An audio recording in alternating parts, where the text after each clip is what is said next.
Yeah, man. They really are. And Moreno, that's his second catch of the season. And Wow. his first catch was against Desert Ridge last week, and one catch, one touchdown. That's a pretty good stat That's line a to good have. stat line right there.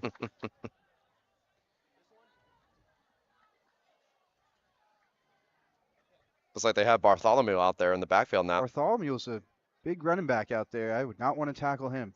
As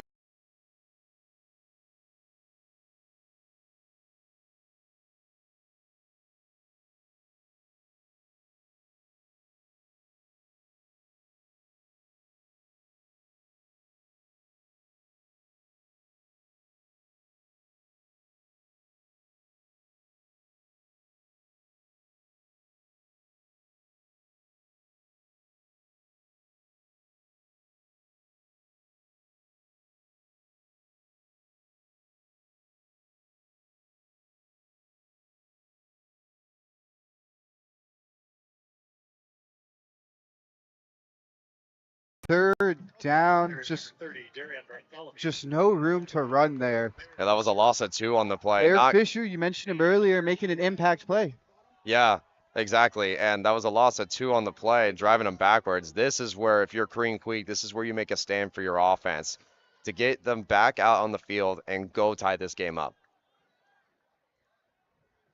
Can't give up long third downs. I mean, anytime you watch any football game, it's the killer, right? It's a That's what crusher for separates good defense. teams from bad teams. As the Bell Cows get swinging, quarterback motions his receiver back out right, 3 out wide, and he slings it to the sideline. That is in the hands of number 13. I believe that's Tustin. That is Tustin DeWitt looking for his 4th interception in the past 2 weeks, just out of his hands. Yeah, we'll see what the penalty is here, but my gosh, what a great play by Dewitt. What a play. He beat him on the outside and had the ball right in his hands, but dropped it. Oh, that's got to be He took sick. one of those to the house last week. Same sort of play, and just good instincts out of Tustin there on that play. So we'll see what the flag is. It's a good amount of discussion here.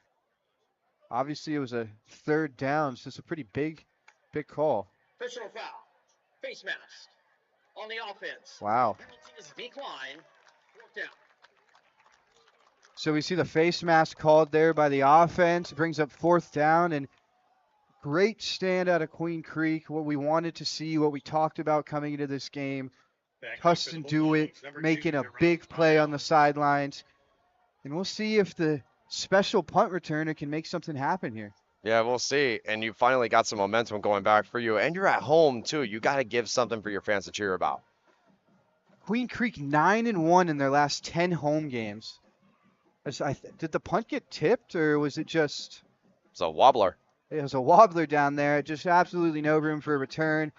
Looks like the ball is spotted just short of the 20 on the 18-yard line. And Queen Creek will take the field once again. Great stop by the defense, and hoping to go get some points on this drive.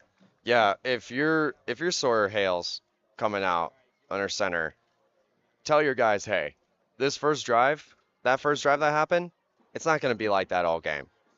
We're going to go out there. We're going to start moving the ball, and because we needed some kind of breakthrough. And we're going to cut to our field correspondent, Danny, on the sideline, as she gives us a quick little on-the-field action. I'm Dave McDermott, live on the field. Queen Creek's defense managed to hold Centennial to a 4th and down kick. Back to you guys.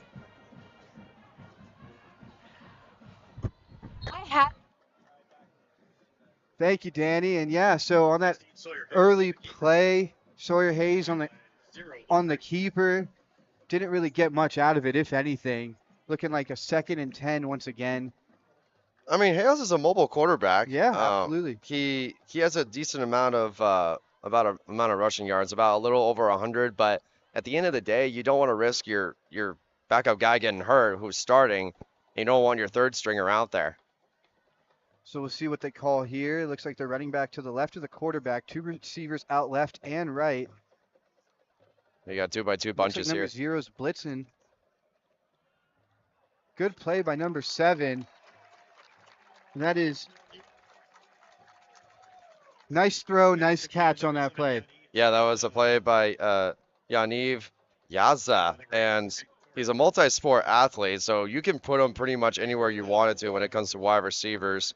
This season he has 4 catches for 43 yards, but unfortunately he did have a fumble earlier this season, so he's been trying to clean that up ever since. I find it amazing as the quarterback is under center how many multi-sport athletes there are in high school football programs as the quarterback hands it off to the running back and he cuts up field for a couple yards, makes one defender miss, good for about 5 or 6 on the play. That is Jerron Lyles on the carry. Carrier number 2, Lyles. You know, obviously he's a receiver. He's put up big numbers in the receiving game. High school football, you want to get the ball in the athlete's hands. Yeah, and Jerron Lyles is their deep threat guy, like we mentioned earlier, but it's surprising that they had him carry the ball there. He's very good at securing it, and he's a tough runner. And that was something completely outside of the box of their play calls. As the QB's under center once again, as they run the same play back to Lyles, and Lyles shows some of that acceleration and gets the first down on the play.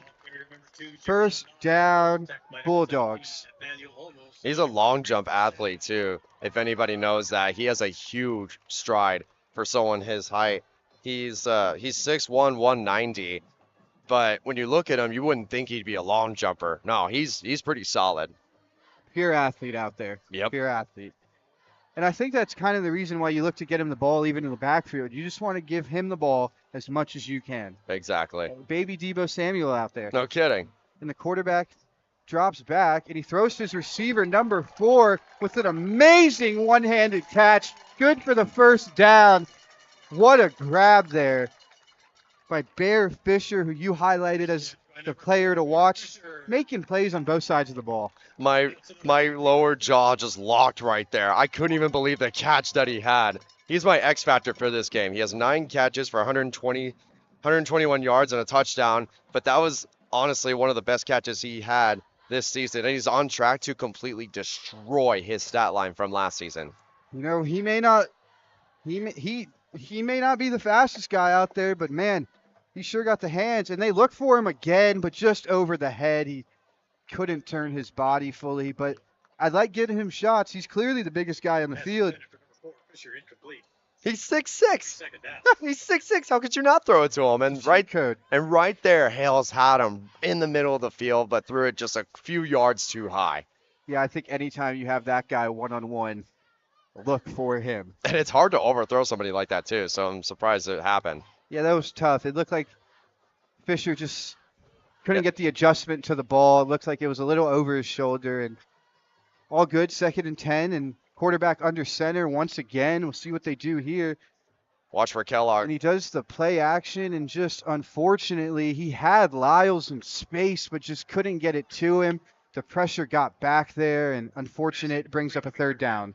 That was a play by Gabriel Garcia. He had 3 tackles and a forced fumble on the play. He's not really much of a pressure guy, but they were able to get him in unblocked and disrupt the play. So with 51 seconds, until the end of the quarter, I think Queen Creek would love to just capitalize this drive off with points. It's early. We can live with field goals, but man, a touchdown would feel good. But a first down is what we're feeling right now. So the quarterback drops back all by himself, has time to throw, and he steps up.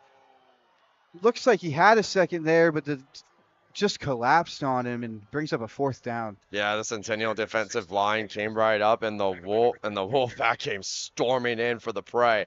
My goodness, he had some time to run, but decided to look and observe and get a play downfield, but he felt the pressure. And it brings up a tough decision here. I mean, it's a long 4th down. It's a long 10 yards, but will the coaches just decide to run this out? Or, yeah, it looks like they'll just run out the clock, and we'll come back in the 2nd quarter and see what they do. But through a quarter, 7-0.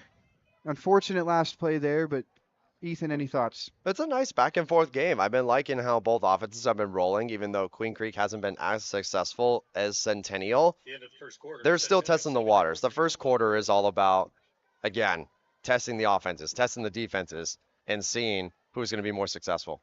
And we're going to go back down to the sideline to hear from Danny to give us a quick first quarter recap. We'll be right back.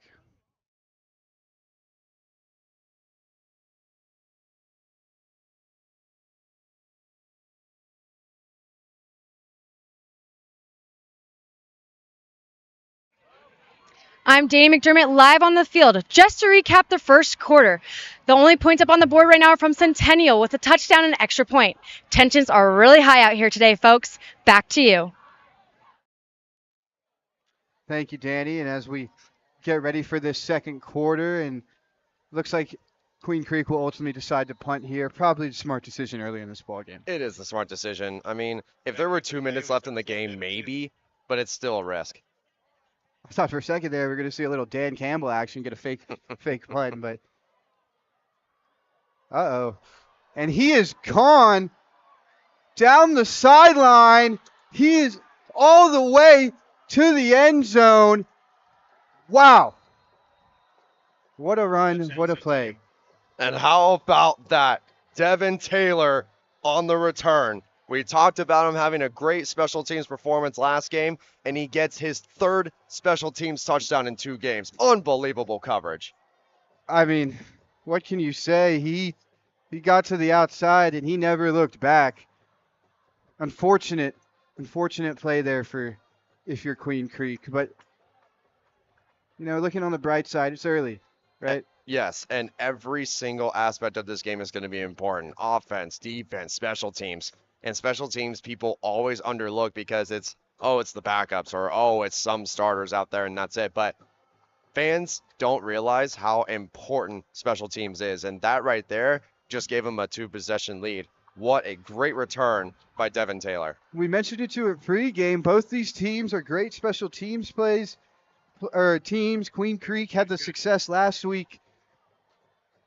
Sometimes speed wins in this game. Speed kills for sure, man. And at first it didn't seem like he had the room, but then once he made a cut to the outside boundary to their sideline, he took off. He took that first step and bolted like a freaking missile. So obviously not the start we'd want to see out of Queen Creek. We'll see the coaches down there on the field, getting their guys just checked back into the game. And it's early, It's a long, long, long game. Yeah, the Bulldogs need to be able to relax. Understand that this game is just barely getting started. I've seen the impossible happen. I've seen major comebacks happen. This is only a 14-0 game. It may seem like a big lead, but we've seen the impossible happen.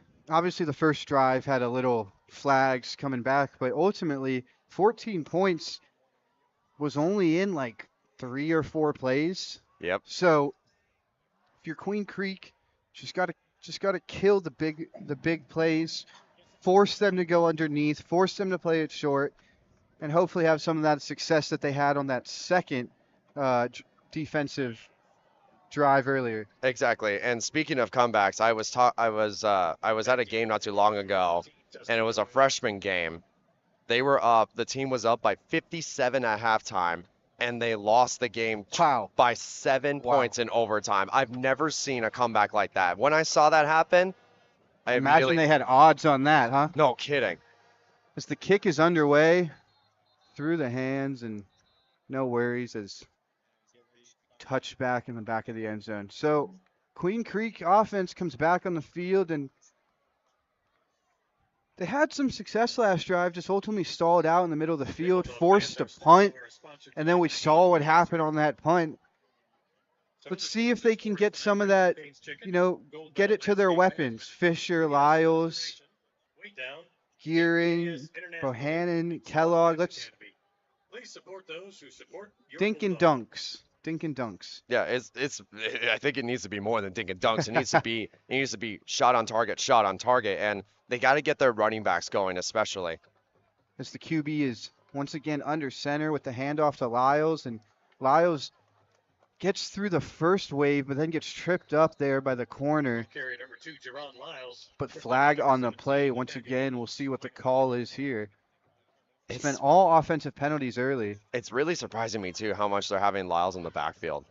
Don't you think? Because he's been used more as a wideout, not as a running back. Absolutely. I'd like to see him more in wideout, but like I mentioned. Personal foul.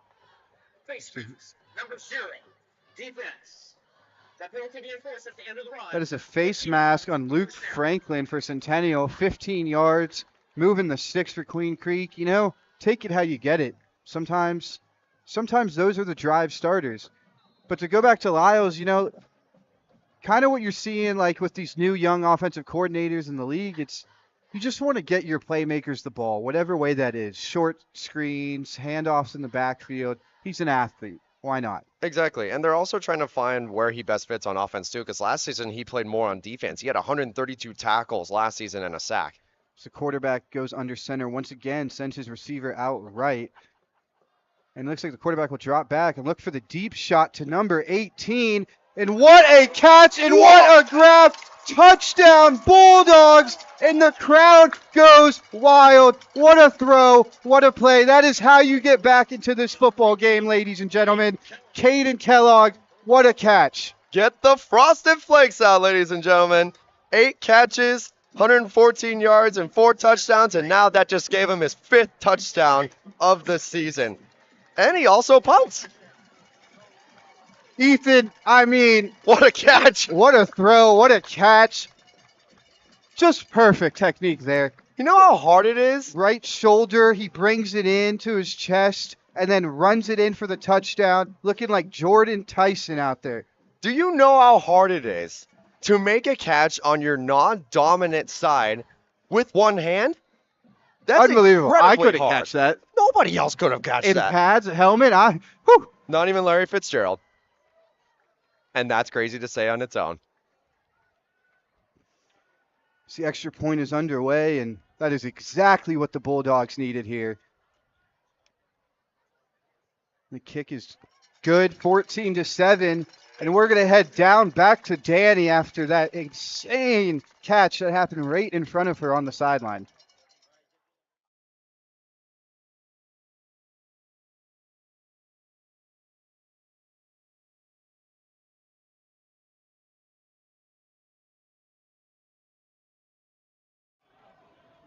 I'm Danny McDermott, and that was a huge retaliation from Queen Creek with a touchdown from number 18, Caden Kellogg, to put points up on the board, 7-14.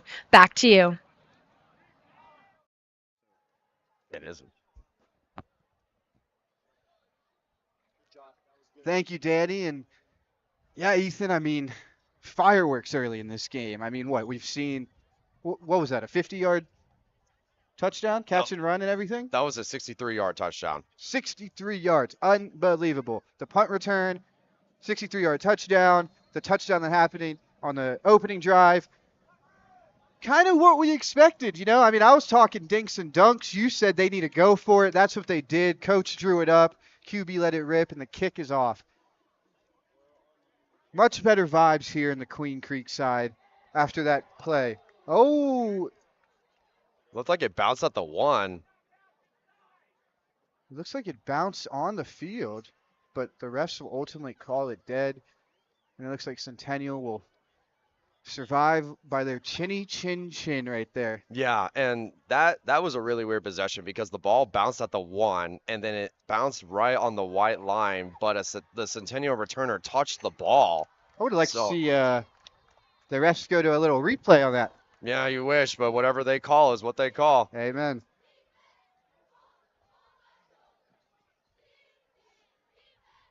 No under center action for the quarterback tonight, just straight pistol and gun, and he runs a little play action pass. Nice throw to number 2, cuts it upfield.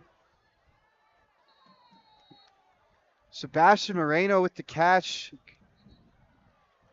And after the play, some shenanigans going on. Ref threw the flag. Wonder what the call here is. Yeah, Sebastian Moreno was Both teams are signaling to the other side, obviously. Refs are discussing down below. Yeah, and either way, whatever penalty it is, Sebastian Moreno was wide open on that sideline at the 30-yard line. It was a good catch and tried to get out of bounds, and there was some scuffling after the play. Unsportsmanlike. Number 2, offense. It's a 15-yard penalty. It was a play with a first down. Well, at least that's the catch. So Sebastian Moreno caught the pass, got the first down, but then gets the unsportsmanlike conduct after the play, back it up 15 yards. Believe that actually brings it to 2nd down and 12. Just unfortunate. Drives coaches crazy. It does, yeah, especially when you make a good play like that. You got to just keep your cool no matter what the defense says. Like, save the trash talking for after the game.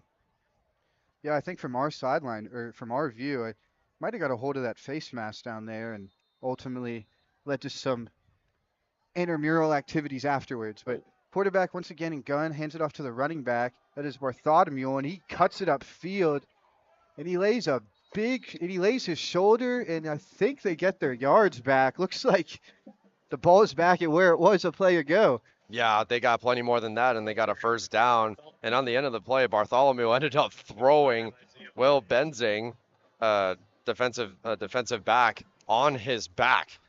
That's a pretty good way to give your offense a spark.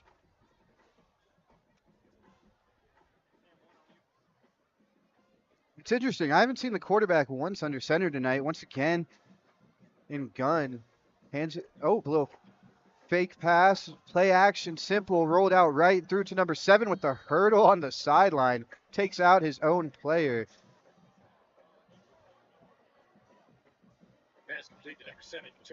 Good to see number 2 get up there, but that was a nice throw, nice catch by number 7. You know,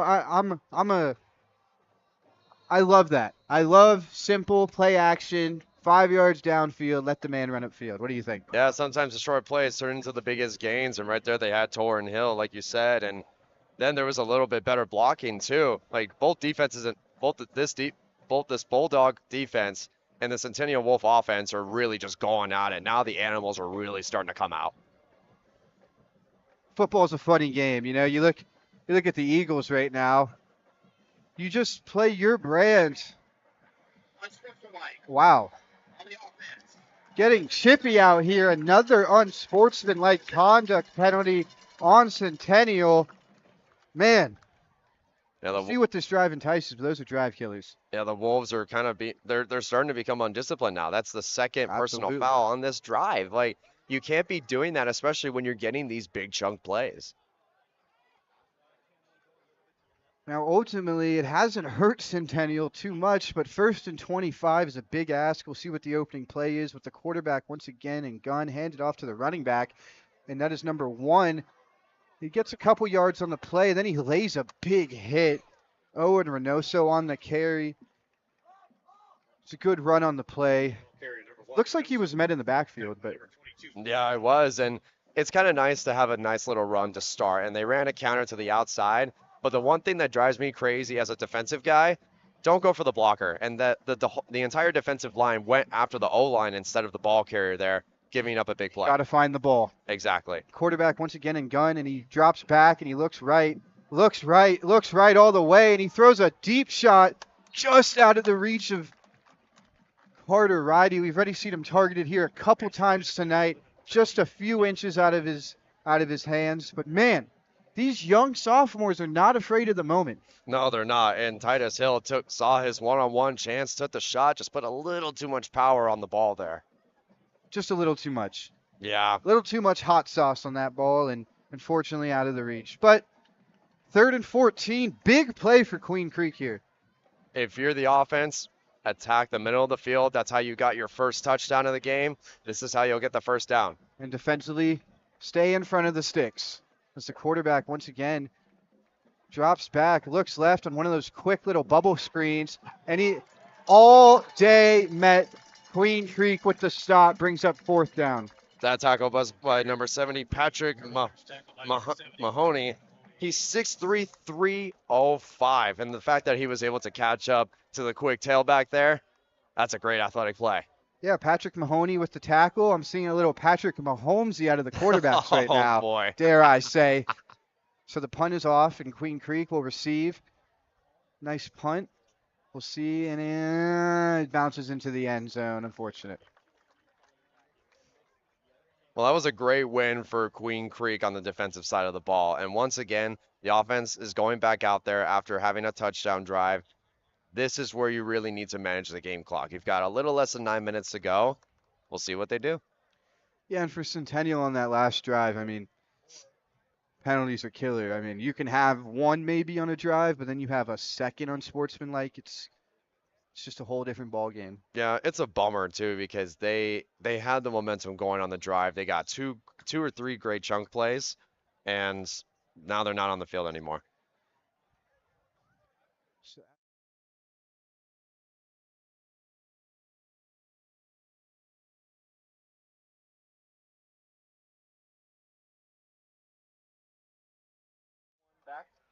We're back as Queen Creek drops back. Dangerous throw there. Lucky to just be incomplete. Had two receivers and two defenders in literally the same area. Yeah, you had Andrew Bahonen, and you also had Caden Kellogg in the same spot. That's really scary. And two defenders were right there also to make the defensive play. That could have been anybody's ball. Could have been anybody's ball, absolutely. And once again, they went to the outside on the first play. Did you notice that? They went right back to the outside again on the first play of the drive. They've done that all 3 drives so far. Yeah, I'm a traditionalist in that sense. I like the outside little false start. It looks like it's going to be on the offense. Yeah. Looks like the tackle and the guard just moved. Happens. Yeah, Big men get happy. the entire yeah, they were really happy to make the blocks, but they jumped a little too early. That entire left side of the offensive line tried to get there early, but unfortunately now it's going to be a false start. The 5-yard penalty. Second down. Penalties are a part of this game. It's always going to happen, but man, I guess at least for this, I think that might have been the first penalty on the Queen Creek offense tonight. It is, yeah, and thankfully it's not really a cautious one, but still got to keep an eye on it. Oh, and I might get and it's going to come right back, I believe. It's either encroachment or false start I believe it's an encroachment by the defensive line. I believe number 64. Defense. Number 64. 5-yard penalty. Second down. Well, football. You get the yards back, huh? That's so funny. That They go- drives coaches crazy. They go back 5 yards, and then they get the yards back. So we're basically starting on the second play of the drive still. It's 3 plays have already happened, but now this is technically play 2. 2nd and 10. 9 minutes to go in the half. Tight bunch here. Quarterback drops back. Oh, and it's just tipped at the line. You wonder where he was trying to go there, but just unfortunate. Well, they tried to attack the middle of the field, but defensive tackle William Bowler was there to bat the pass. He has 2 tackles on the season, and last season he had 7 tackles for a That's forced always fumble. so impressive to me is the D linemen, when they get the hand on the football the quarterback's throwing, whether it's this level, the next level, or the pro level, it's just like, wow. That's the last thing I would think if I was one of those guys in the trenches. Let me get my hand up, right? And on top of that, too, when that batted ball is up, linebackers' eyes go wide open. That's Oh, their yeah. chance for an interception. Absolutely. And the quarterback will drop back in a gun here. The running back to his right, 2 receivers out wide. Looks like Lyles is by himself out left, but the quarterback will have to run out the pocket, and he just gets pressured there. Unfortunate. 4 and out for the Queen Creek offense. That's incomplete. Yeah, that was a great pressure on the outside. He got tackled on the way down with the throw, and I believe that was linebacker Robert Arroyo, excuse me. He didn't play football in 2024, but in 2023 Wow. he had 2 tackles and a pass deflection, so that's a good welcome back. Looked like he had Lyles open on the left side. Obviously, the quarterback rolled right, so you never want to throw cross body, but the punt is underway, and it's caught once again. Hopeful to make a play in the backfield.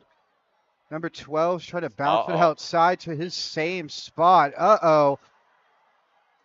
And ultimately, just not enough room to make magic happen, but nice return there. Oh my gosh, Devin Taylor is going nuts on special teams tonight. You had the touchdown, and now you have a massive return going all the way to the 30-yard line and almost setting up your offense in the red zone.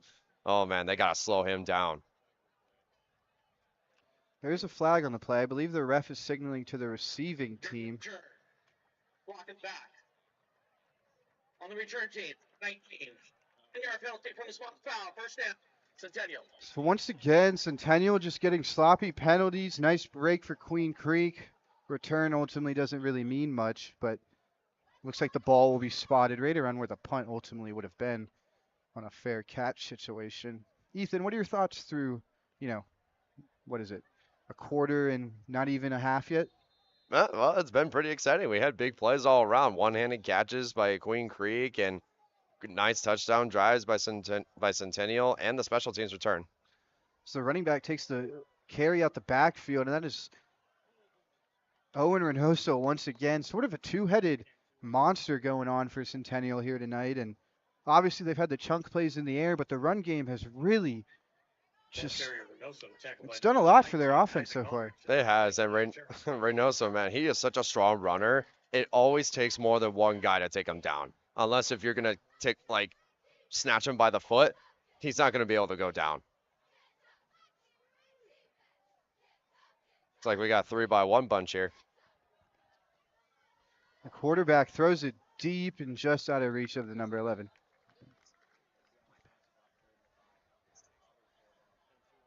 They tried to go to the outside there with Righty, and he had him for a 15-yard gain and just threw it too far to the left.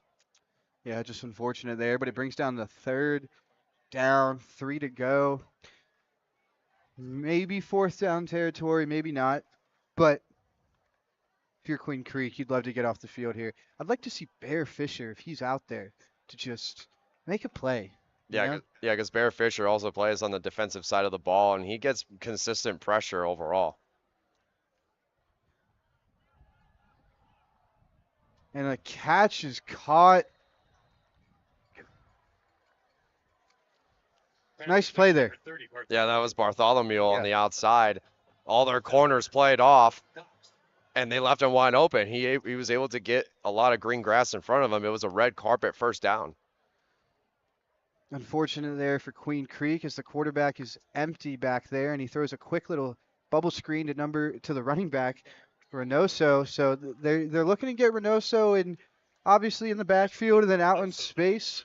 Again, kind of on that idea of get your athletes the ball in space. Well, there's always running the ball to getting your offense started, but there's always also getting your running backs involved in the receiving game. You got to go back and forth with them like that, because if you can't be like the Tennessee Titans when Derrick Henry was around. You can't run all the time. That's really hard to do. An extension of the run game almost. Exactly. Treat it like a Christian McCaffrey kind of offense. Get him on the pass. 3 receivers out left. Quarterback will look left, won't see anyone, and he is met. Ball on the ground. Looks like the ref will call the play dead. Would have liked to see that one again. Lachlan Beer with a nice hurry on the quarterback. Quarterback just completely blindsided on that play, and that could have been dangerous, Ethan. It could have been. He has 3 tackles, a sack, and a pass deflection this season, and he came in unblocked and absolutely demolished Titus Hill on that play. So we'll see what the ref ultimately marks the spot here. I believe it'll just be ruled incomplete. Yeah, as he was going down, he tried to throw the ball, but he got hit, and his arm went forward, so it results in an incomplete pass. Once again, a third down situation. The crowd, his feet is stomping, and big play for Queen Creek here. Would love to get the ball back with about 6 to go in this half. Coaches will call timeout. Timeout. Centennial. That's their first. And we'll be right back as we send it quickly to commercial. Hey fans, Vince with the Varsity Sports Show. You've had the rest. Now treat yourself to the best Japanese grill in Arizona. It's the Boss. Boss Bachi Japanese Grill in Mesa. Grilled shrimp, steak, and all the best veggies with or without a twist of spice. Sure to please everyone. Dine in or take out. Located at University and Country Club in Mesa. Open daily. 602-859-3759. The Boss. Boss Bachi. Hablamos Español. Overwhelmed by crushing medical bills that keep you up at night? Imagine the heartbreak of delaying care for your family because of sky-high deductibles, copays, and surprise out-of-pocket costs. It's a nightmare no one should face. At Fountain Hills ER and Medical Center, we've partnered with Instinctive Health Pass to deliver Health Pass, your emotional lifeline for true peace of mind. Visit instinctivehealthpass.com today. Welcome back, everyone. It is a third down with 10 to go. Queen Creek wants to get that crowd stumbling again. The quarterback fakes with absolutely no one to throw to. He is swamped back there by 4 Queen Creek defenders, and the crowd loves it. Everybody was covering up that screen. The running back was completely covered. The O-line didn't know what to do. And Hill, he wanted to throw the ball, but he's like, Nowhere to no go. one's open.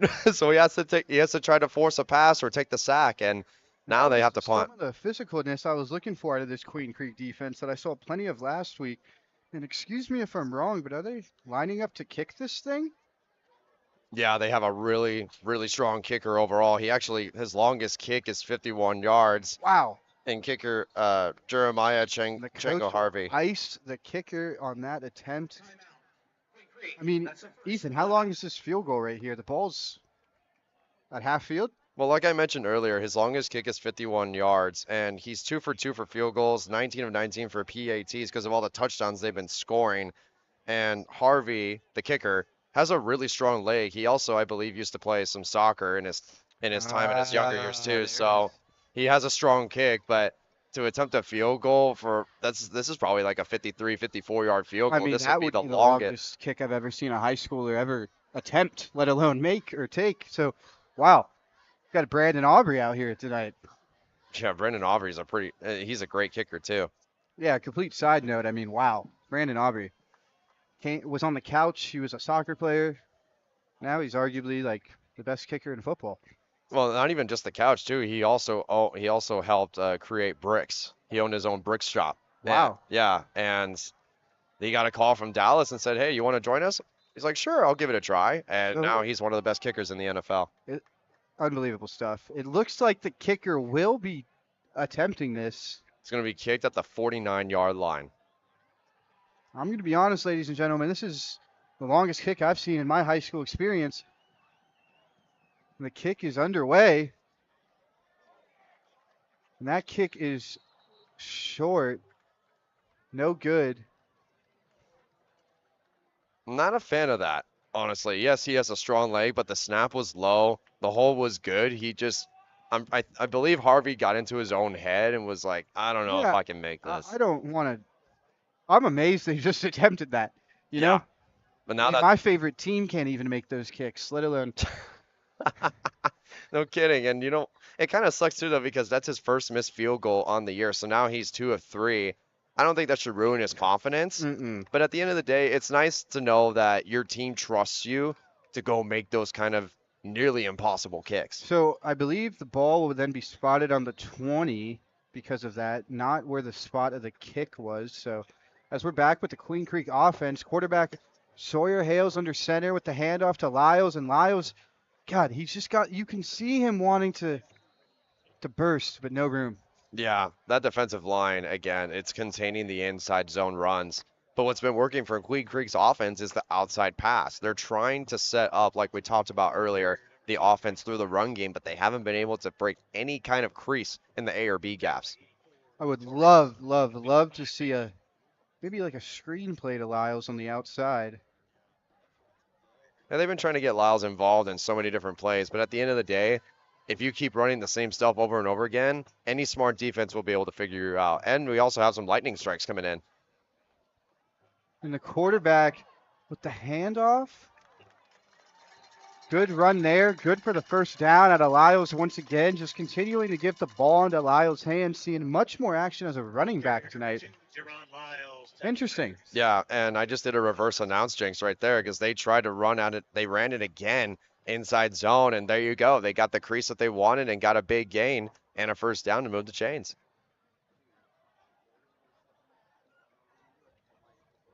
I believe that was good for a first down. Absolutely was. So Queen Creek excited. So now if you're the Wolves, Quarterback and pistol. now you got to send some pressure. Two men out right, one to his left. Runs the fake pass to the quick little play action to number 4, Bear Fisher with the big grab, big body. Big body, big grab, big hands, man. He is the big target over the middle, and that gives him another first down. And I called it earlier. They sent the pressure, but they couldn't get there in time. You think he's a grizzly bear or a polar bear type of guy? Well, honestly, they're both dangerous and scary, so either way, I mean, you got no doubt about it that he is a dangerous target. I wouldn't want to tackle him, that's for sure. That brings up another first down for Queen Creek. 2 first downs in the last 2 plays. It's what you like to see. We'll see what happens here. Running back to the quarterback's right, 2 to the left. As the tight end moves in motion, and he's going to Hand it off to the running back, Lyles, and Lyles finally gets some room to run, and you can see that speed as he breaks away down the sideline. Nice run out of Lyles there. He finally got that outside edge, and you know what can happen when he gets the ball. They sure did. And yeah, the tight end motion to the outside, giving away where the run was going to go. And they ran. Lyles took one step to the left and then broke free to the right, got on the outside edge, and got a massive gain. It's awesome to see that on like a high school offense. You know, the motioning of a tight end left to right and then to cut up as a blocker upfield. I mean, it's Kyle Shanahan. Yeah, I know. And it's nice that they're trying to get creative with the offense, but don't get cute for too long because Amen. one little mistake and it all gets wiped away. So we see three receivers out left, but they will hand it off once again to Lyles. And he looks like he evaded some tackles, but the refs called the play dead. And Lyles ultimately was tackled in the end, but it looks like he evaded those first tackles. I don't know about that call because I feel like the refs thought that he stopped in momentum, and he did for like a second and a half or two, but then he was about to break free, and they called the play dead. Not a good look if you're the Zebras. So quarterback will take it in the huddle, go over the play.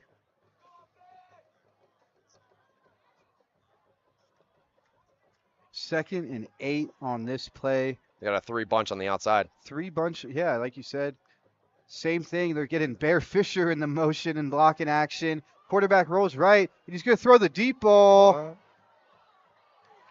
Lucky to not be intercepted there. Just like you said, you don't want to get too cute, but you don't want to get too dangerous. Lucky to not be a pick there. Right, and it was nice that he took the deep shot, but you threw it in double coverage. Right. And that was Josiah Carruthers, excuse me, that almost had the interception. He has 8 tackles, 4 passes deflected, and an interception on the year. So that would have been his second interception on the season, but offense turned into defense right there, and he batted the ball out. And that'll bring up a 3rd and 8 on the... We're going to cut to a quick commercial break. It is 3rd and 8. We'll be right back. Hey guys, Vince here to talk about Angel Dentistry. It's where my wife and I have gone for over 10 years, and we trust them with our routine and extensive dental care because they care. Dr. Amber Angel is an Arizona native, born in the town of Miami, and has been practicing in the Valley over 20 years. For general to comprehensive dental services, call 602-788-2008. Located off of Cave Creek Road just north of the 101 in North Phoenix. Angel Dentistry, proud supporters of our young people and proud partners of the Varsity Sports Show. Hey guys, Vince here from the Varsity Sports Show. Nothing beats a hometown touchdown, on the field and on the table. Join us at Zips or Goldie's, where families, friends, and teams come together for great food. They make everything fresh, like their hearty burgers or irresistible focaccias. The restaurants are family friendly with a huge menu and plenty of seating. Goldie's Sports Cafe is in Scottsdale at Via Linda and Mountain View Road, and Zips Sports Grill has 14 Valley locations. Come hungry, see you soon at Zips or Goldie's. Welcome back, ladies and gentlemen, on the 3rd and 8. Quarterback drops back, doesn't see anyone. He just gets rid of it, and nice throw, nice catch. Yaniv Yaza again, man. That's his second catch of the night on a big 3rd down. There was a lot going on in the pocket, but the quarterback was able to read his options, look right. Nice play. Yeah, it was, and it was crazy because they disguised the pass in I formation. They had a fullback and a running back there, but they went straight from under center, old school offense, quick pass to the outside. Now the quarterback is under center on this play. I believe that's Jaden Gearing in the backfield. He's good for about 2 or 3 on the play. How about a handoff to the fullback on 1st down? That's a big man out there. Exactly, and it just goes to show you that they're willing to call almost anything on this defense for the Wolves. And this has been a beautiful Queen Creek drive. You'd love to chew down some of that more of that clock, but like you mentioned earlier, on the 2nd and 7, you don't want to get too cute. No, you don't. And now you're in the red zone. You're 1 yard into the red zone. You cannot try to do any crazy kind of plays. Just make it simple. Get into the end zone. and tie this game up. At least secure 3, but Queen Creek will be hoping for more as the quarterback is in gun. And once again, you see that motion out of that tight end to the block, and then number 2 is able to bounce it outside, but guys swarm, maybe good for 2 yards. Yeah, they called that play earlier in the drive, and it went for a big gain for Lyles, but they tried to run it again, and Only got 1 out of it. yep, and the Centennial defense decided to cut back on that outside, and they were ready for him. Big third down play here for Queen Creek, and 14-7 game, showing all the signs of the classic it was last year. And we're going to see what happens on this next play as we might get down to 2 minutes to go after this huddle breaks. 3rd and 6. And we're going to get a timeout, actually, taken by Queen Creek. Timeout. And we'll just send it to commercial real quick, and we'll be back for that 3rd down and 6.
Welcome back, ladies and gentlemen. As we last saw, it's a 3rd and 8.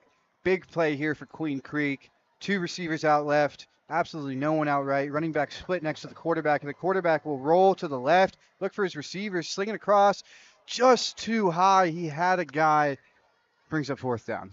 Yeah, Hales tried to get that end zone shot, and we were talking about it during the break, and I was telling you that they got to try and get a shot in the end zone, and that's exactly what they did, but it's better to overthrow your receiver and everybody else so it doesn't get picked off. So if they're smart, they take the 3 points right here and hope their defense makes a stop. Yeah, I mean, 14-10 is anyone's ball game. 14-7 is anyone's ball game, but after that was a wonderful drive. You would love to see it end with points.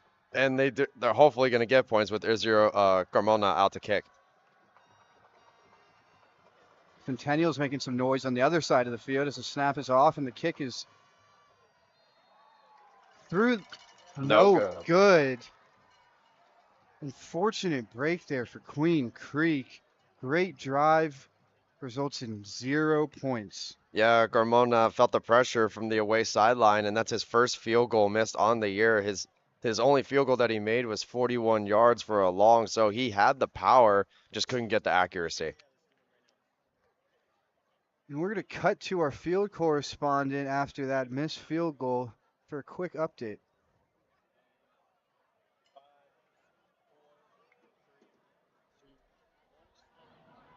This is Danny McDermott live on the field.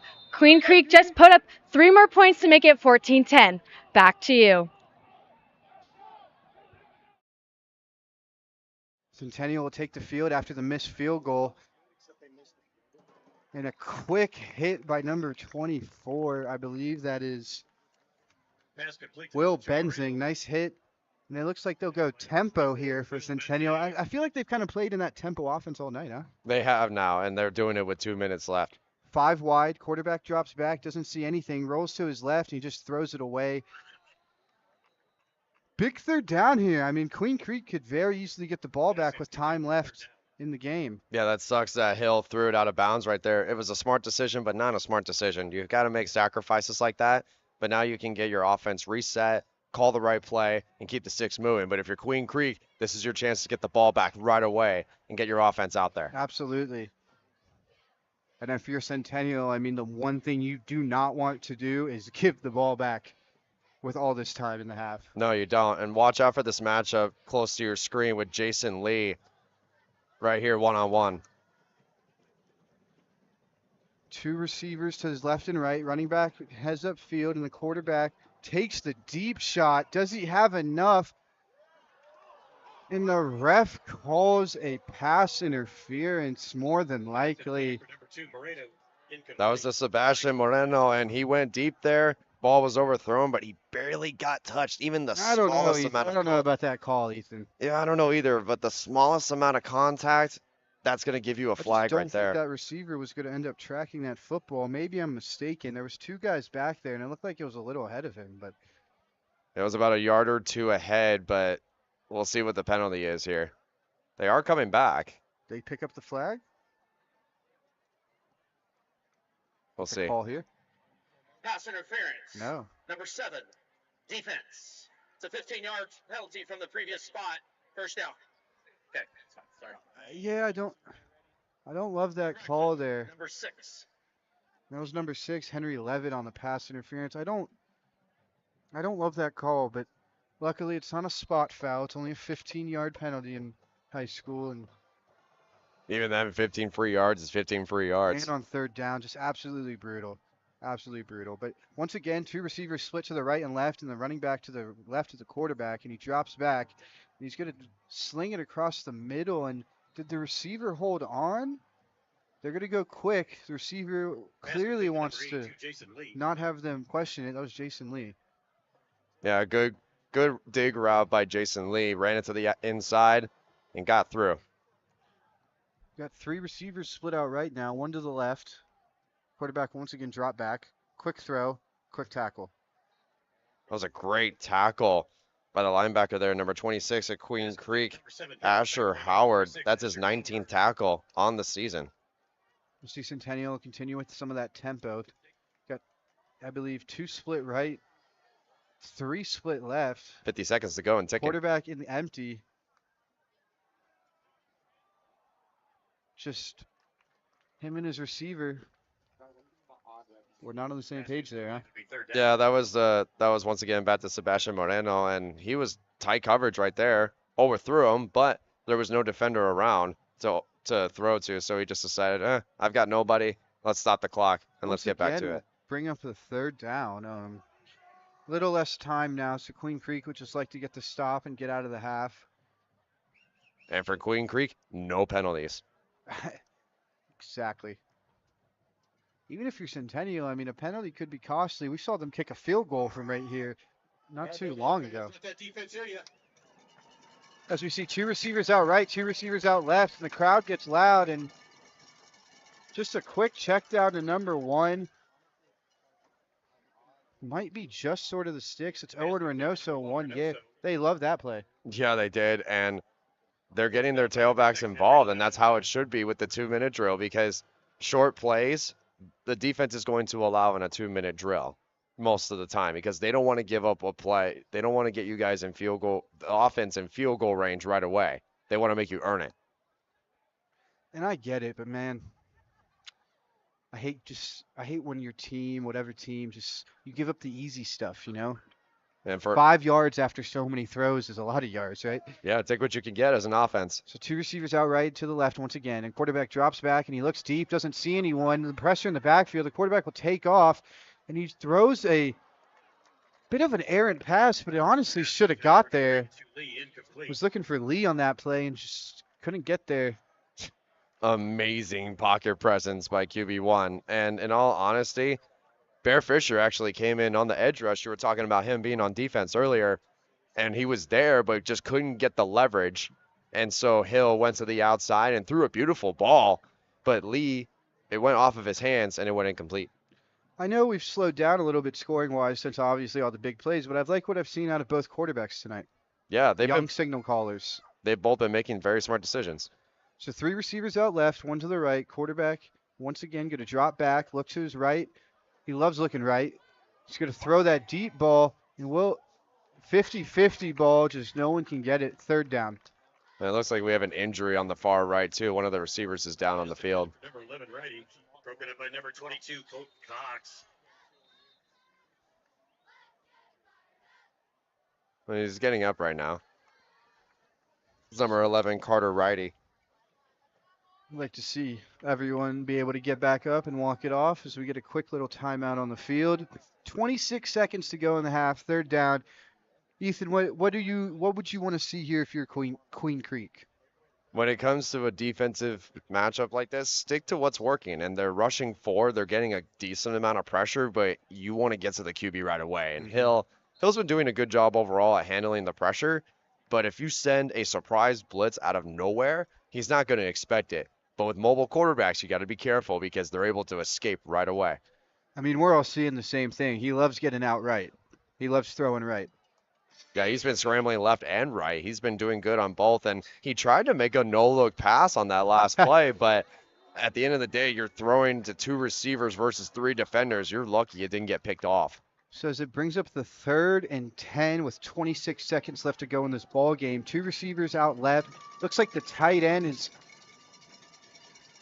And they're going to run the football, and he is met but spins out of it. And it looks like he gets a few yards out of there, but he was met in the backfield. Yeah, Lachlan Jair. Oh, my goodness, dude. They had him for a 2-3 yard loss, and he only used his hands to wrap him up and not his arms, and that's what led him to spinning like a ballerina and falling off, and then he ends up getting a good gain for Reynoso. Good gain for Reynoso. He's had nice running all night. But, yeah, man, I mean, they were back there.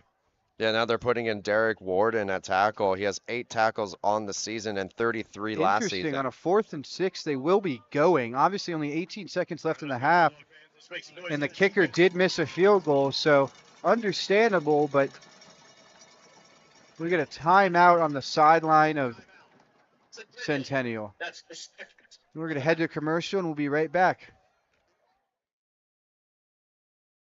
Hey fans, Vince with the Varsity Sports Show. You've had the rest. Now treat yourself to the best Japanese grill in Arizona. It's the Boss. Boss Bachi Japanese Grill in Mesa. Grilled shrimp, steak, and all the best veggies with or without a twist of spice. Sure to please everyone. Dine in or take out. Located at University and Country Club in Mesa. Open daily. 602-859-3759. The Boss. Boss Bachi. Hablamos Español.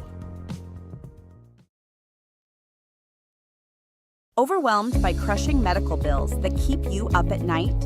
Imagine the heartbreak of delaying care for your family because of sky-high deductibles, copays, and surprise out-of-pocket costs. It's a nightmare no one should face.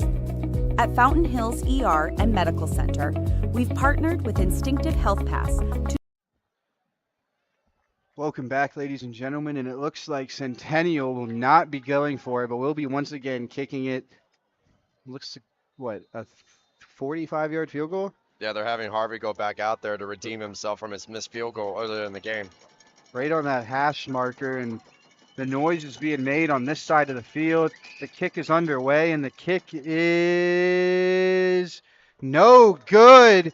And Queen Creek and Centennial will both miss a field goal, and if you're Queen Creek, you enjoy that. Yeah, you do, and now you're 0 for 2 tonight for Harvey, man. That was a shorter kick than his longest field goal made earlier in the season. And now if you're Queen Creek, your main objective, get into field goal range. It's not about a touchdown. You want to get any points that you can. So they have 2 timeouts. They can attack inbounds a couple times, get a couple big plays, and hopefully get their kicker back into field goal range and redeem his confidence too. Absolutely. I would love to see a shot out of Queen Creek here. Why not? You know, they haven't taken a shot since the second quarter. Right, since the start of the second, yeah. Yeah, But I mean, you got 14 seconds left. They'll probably end up running or kneeling this out, but hey, what does it hurt? Well, you got to do anything to try and get any kind of points to lessen the 7-point lead. Absolutely. I believe timeout on the play by Queen Creek. Queen Creek, that's their 3rd and final timeout.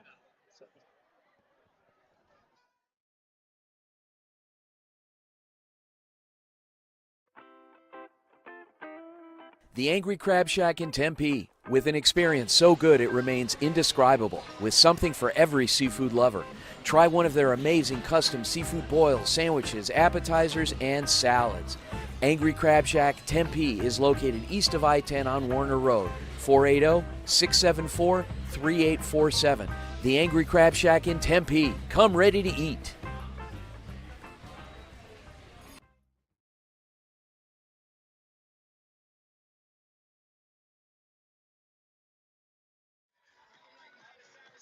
And welcome back. 14 seconds left in the half, and the timeout was called by Queen Creek. I think we're just in a kneel-down situation right now. Yeah, they don't want to risk turning over the ball here. Send it out of half. 14-7. Centennial leads with big shots on both sides of the play.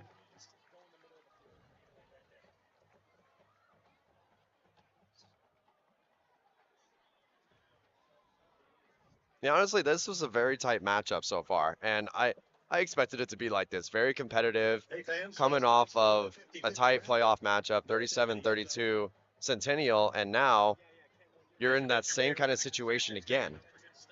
Yeah, it'll be interesting to see how the second half plays out. One-score game. I believe Queen Creek gets the ball to start, and it'll be interesting to see if they continue that offensive firepower. And now we're going to cut it down to our field correspondent, Danny, who will give us a quick little halftime report, and we'll be back.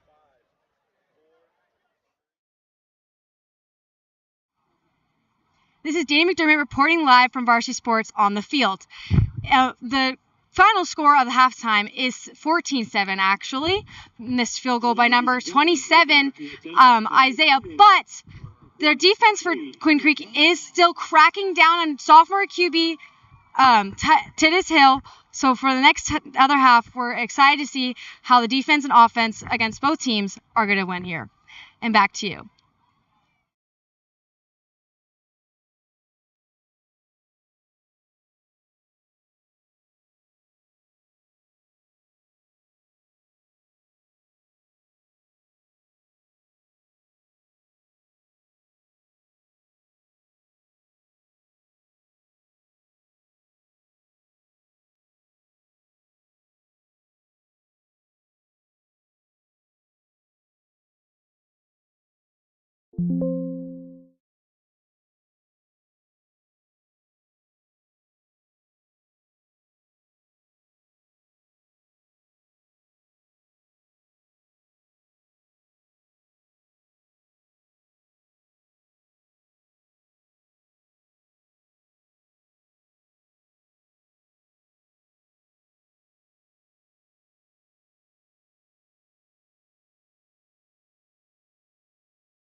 This is Manav Gupta from Houston with the Varsity Sports Show. In today's halftime report, I'll be spotlighting the marquee high school football matchup in the area. As we know, Texas and specifically Houston are a powerhouse for Friday Night Lights. This Friday at 7 p.m. Central, we got the 6th ranked team in Houston and the 30th ranked team in Texas, according to Max Prep. The undefeated Woodlands Highlanders going on the road to take on number 16 team in Houston in the Willis Wildcats, who are 2-1. This is going to be a high-scoring conference affair. Woodlands have put up an average of 34 points per game compared to 34.7 for Willis. The Willis Wildcats average close to 400 yards per game, led by their freshman quarterback, Lincoln Frazier, who put up 400 yards and 5 touchdowns in their win last week. Meanwhile, the Woodlands Highlanders averaged well over 400 yards themselves in their last game, a 45-14 win. Senior quarterback Jack Dalton had 200 yards and a touchdown on 60% completion, but the standout was senior running back Cody Jordan, who had 169 yards on only 10 attempts with 2 touchdowns. While Willis is more of an airing it out team, Woodlands is more of a balanced attack, so it should be fun to see these contrasting offensive styles. This is the first head-to-head matchup of these two strong programs in Houston. Let's see who comes out on top in this offensive clash as the Woodlands look to stay on top on the road in their district standings. In a game built on power, speed, and precision, sometimes real change doesn't come with noise, it comes with courage. And in 2015, that courage showed up in Arizona. That's when Dr. Jen Welter stepped onto the field and into the history books as the first female coach in the NFL. The Arizona Cardinals gave her a shot no woman had ever been given, a role on the coaching staff during training camp and preseason. She didn't ask for permission, she earned respect with knowledge, toughness, and leadership that just couldn't be denied. Dr. Welter shattered more than just glass ceilings. She opened doors for women in sports and beyond. Because of her bold step in Arizona, women across the country are stepping onto the field as leaders, coaches, and decision makers. In 2020, Dr. Welter hit another milestone, this time in the digital world, becoming the first woman coach ever featured in Madden NFL 20 in Superstar KO mode. Dr. Jen Welter, the first, but not the last. Courage started right here in Arizona. This is Latoya Lucas with Varsity Sports Show.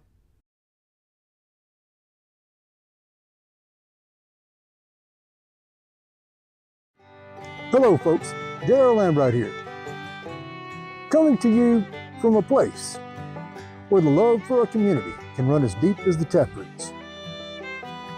We come upon the story of a coach whose legacy was not measured in wins, but in the lives he touched. We remember David Burt. His career was a family affair. His parents, Billy and Sammy Burt, were lifelong educators who dedicated decades of service to the district, and his daughter, Aiden, continued that tradition herself. This was a legacy of service, built on a simple philosophy he shared in a final message to his students. Whether I showed it to you or told you, I loved you all. That love was a powerful thing. After an unfathomable family tragedy, David gave back to the community he served, creating the Aiden Rose Foundation. The foundation carries on the work of supporting students and will award scholarships in honor of both David and his daughter. Further, the town of Jasper also honored his family's commitment, naming a new strength and conditioning facility in their honor. Thus, we have a legacy richer than any championship. Last year, Arizona State Volleyball made program history. They were crowned conference champions for the first time after a stellar 30-3 regular season record. The Sun Devils punched their ticket to the NCAA tournament, advancing to the second round with a win over New Hampshire, before their run ultimately ended against 6th-ranked Texas A&M. Fast forward to this year, and the Sun Devils are already showing that same fire. Off to a 6-2 start, they've faced tough tests and earned statement wins, the biggest knocking off defending national champion Penn State in 4 sets. Just days later, though, they did fall to number 9 ranked Pitt and lost their first game of the regular season. But despite that fire, this year's squad looks very different. The Sun Devils lost several key pieces from their championship roster, including outside hitter Jelly Sear, middle blocker Savannah Colhe, and libero Mary Schroll, all of whom graduated last season. Head coach J.J. Van Niel knew this reality, but he had his team prepared for the new season well before the first game was underway. Most people probably know 100% of our starting lineup graduated, which I've never experienced in my years of college volleyball, so I think it's a fun new challenge. Figuring out the right systems for the kids, and then watching some people really flourish and step up. So it's been really fun. After a crushing loss to number 2 Texas, the Devils are looking to keep their winning ways and find themselves as Big 12 champions yet again at the end of this season. For Varsity Sports Show, Andrew Neeram reporting. This is Anastasia Rostelli with the Varsity Sports Show here reporting on the WNBA playoffs. First, history was made as the Golden State Valkyries became the first expansion team ever to reach the playoffs in their inaugural season. Whether or not their run continues, it's already a milestone that cements their place in league history. Meanwhile, Minnesota's Nafisa Collier has put together one of the greatest individual campaigns we've ever seen, a rare 50-40-90 shooting season while averaging over 20 points per game. That's efficiency and consistency at a level almost unheard of in pro basketball.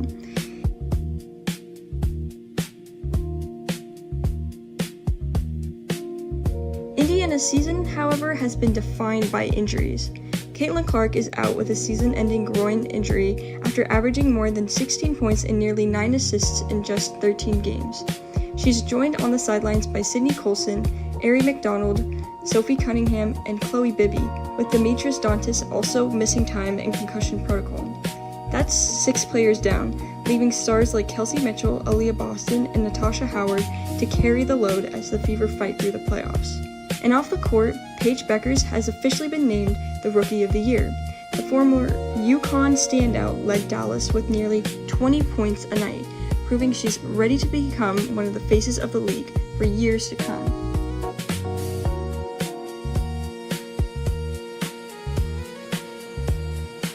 Looking ahead, the semifinals start on Sunday, where the WNBA stars are looking to add to an already historic season. This is Anastasia Rostelli with the Varsity Sports Show. Hi, I'm Carmen Liberto, and I'm an intern at Varsity Sports Show. And today, I'm going to show you a story about what water polo can mean to someone, even though it's not as popular in Arizona as just a state over like in California. Water polo, it keeps people engaged and wanting more. What does it mean to some people? It means the world. Even when options are limited, dedicated players want to keep chasing the feeling it first gave them when it started. So my name is Troy Symington, originally from San Clemente, California, and I've lived in Arizona now for the last 7 years. Anywhere I go, I always look up for Masters water polo and hope I can find a team that I can jump in with. So when I moved here, I started an internet search for Masters water polo and USA water polo to see who had Masters teams in the area. And Troy Symington has been playing water polo since 1982. He is currently 57 years old and still loves to play. Because when I get in and I play water polo, when I get out, I feel like I'm 18 again. He drives all the way from Prescott, Arizona, just to come down to Scottsdale to play water polo. Well, the thing that worried me most is that I wouldn't be able to find someplace to play. Thankfully, Scottsdale Water Polo has a great Masters Club here. It's people like Troy Symington that show how dedicated water polo players are. To him, it doesn't matter that he spends 3 hours in the car if it means he gets to play the sport that he fell in love with years ago. Troy Symington is just one example as someone who will stop at nothing to play the sport he loves, no matter the drive, his age, or his popularity. He will continue playing the sport until the ball is ripped away from his hands. Reporting from Varsity Sports Show, I'm Carmen Liberto.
And welcome back, ladies and gentlemen, to Queen Creek versus Centennial.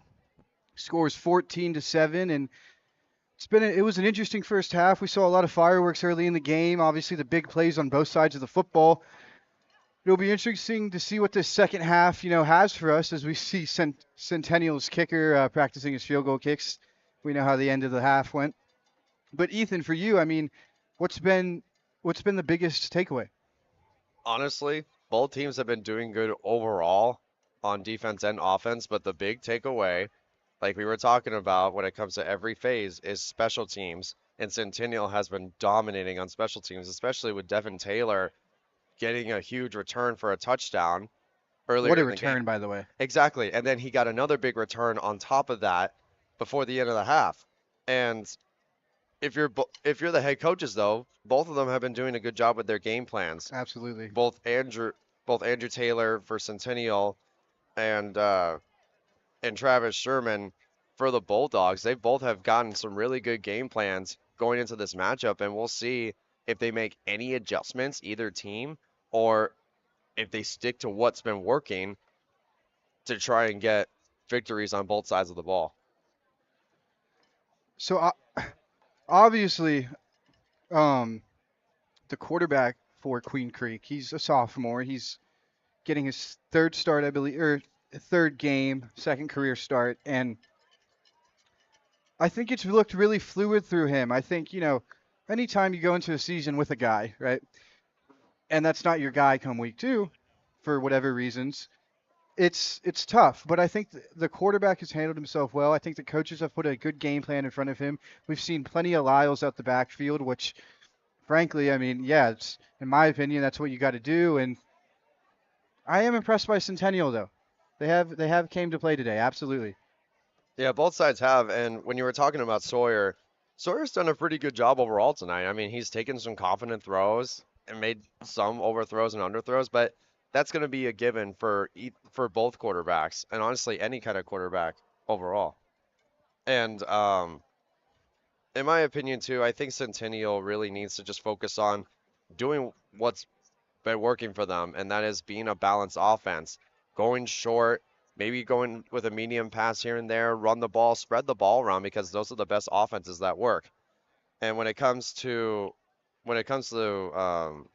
certain players tonight, I mean, Reynoso and Lyles, they both have gotten involved in the offense pretty well, but nothing really too crazy from them yet. So hopefully in the second half, they'll start to break out a little more. It does feel as if, though, obviously Lyles being a wide receiver, but getting a ton of running back touches, that these two players that we, talked about pregame have really kind of been the focal points of their offenses. They may not have been the one with the big plays or the touchdowns, but they certainly have seen plenty of looks. Yes, they have. I mean, both offenses and both defenses have given each other a variety of different looks, blitzes, gun formations, under center. Like Queen Creek and Sawyer have been running a lot of under center plays, so we'll see if they keep doing that or having them back up a few yards. And we're back with kickoff underway.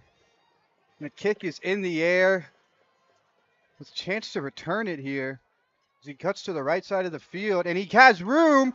Ooh, just tipping toes out of bounds, had room to run. Yeah, that was Kellogg on the return.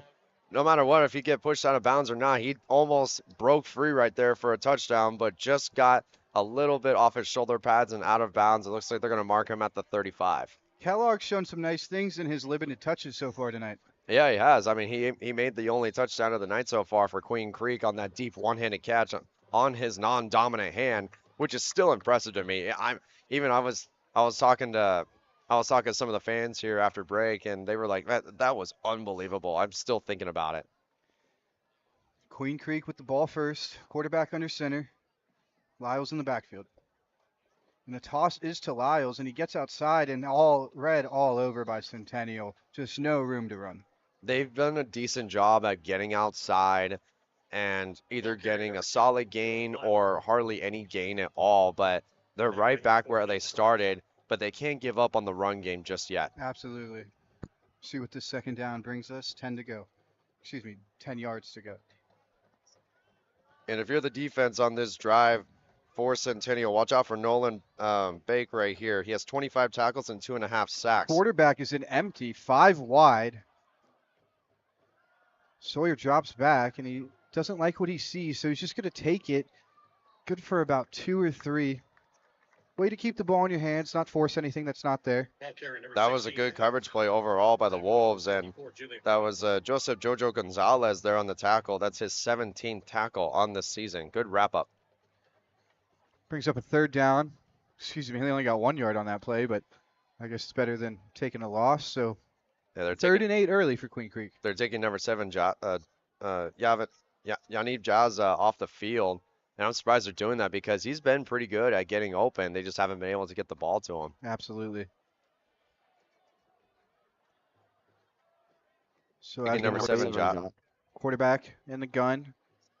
He looks left, throws it out to the man in the backfield. That was David Rawson, but just unfortunately not enough for the first down. Not enough, but David Rawson, we haven't really called his name much tonight at all. No, not at all. That's the first opportunity that he's gotten to make a play, and he had the opportunity, but got pushed out, and now Queen Creek on the first drive already has to punt. Yeah, not what you ultimately wanted to have straight out of half. You know, you usually scheme those opening drives in the 3rd quarter and the 1st quarter to kind of be your go-getters, but it's all right. They're going to punt the football here. Big punt.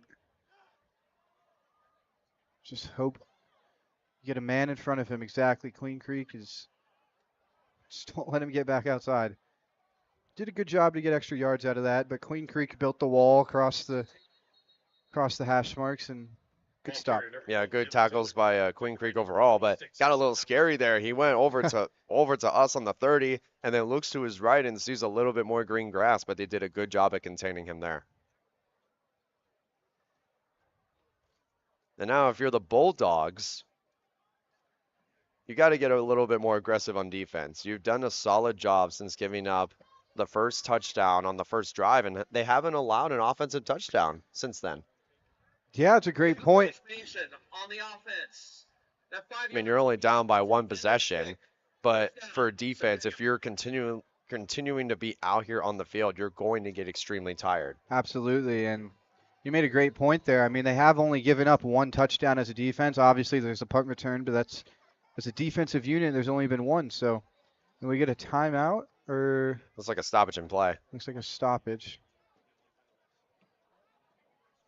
Yeah, if a team's already calling a timeout, there's some miscues there. Yeah, timeout straight out of half would be something. See what the refs ultimately. I'm probably checking the spot of the ball to make sure they were correct. Coach Sherman being animated on the sidelines with the referees. Love to see it. Oh, yeah, his face is turning really red.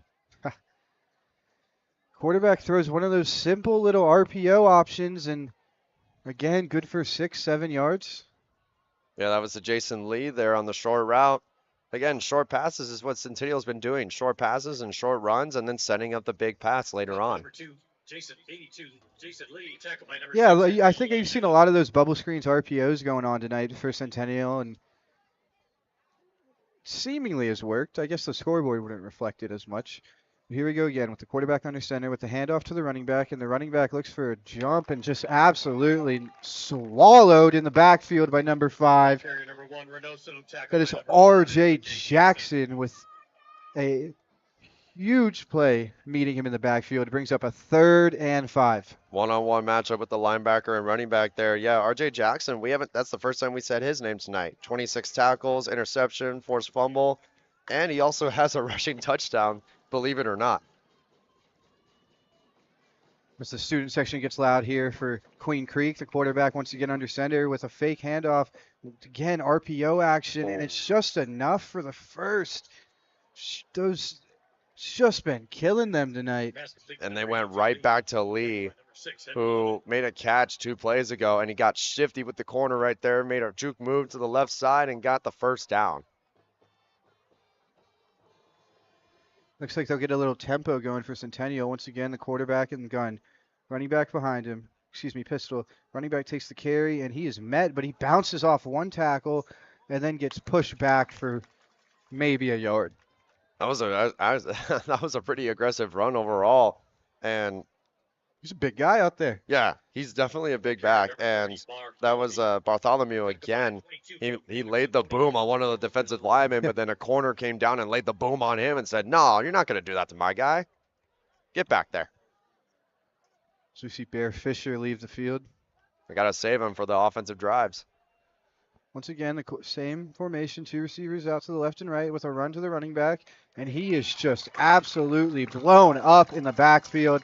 Number 24 and Will Benzing combining, and RJ Jackson, Will Benzing combining on the stop. Once again, 3rd down, this time 3rd and long.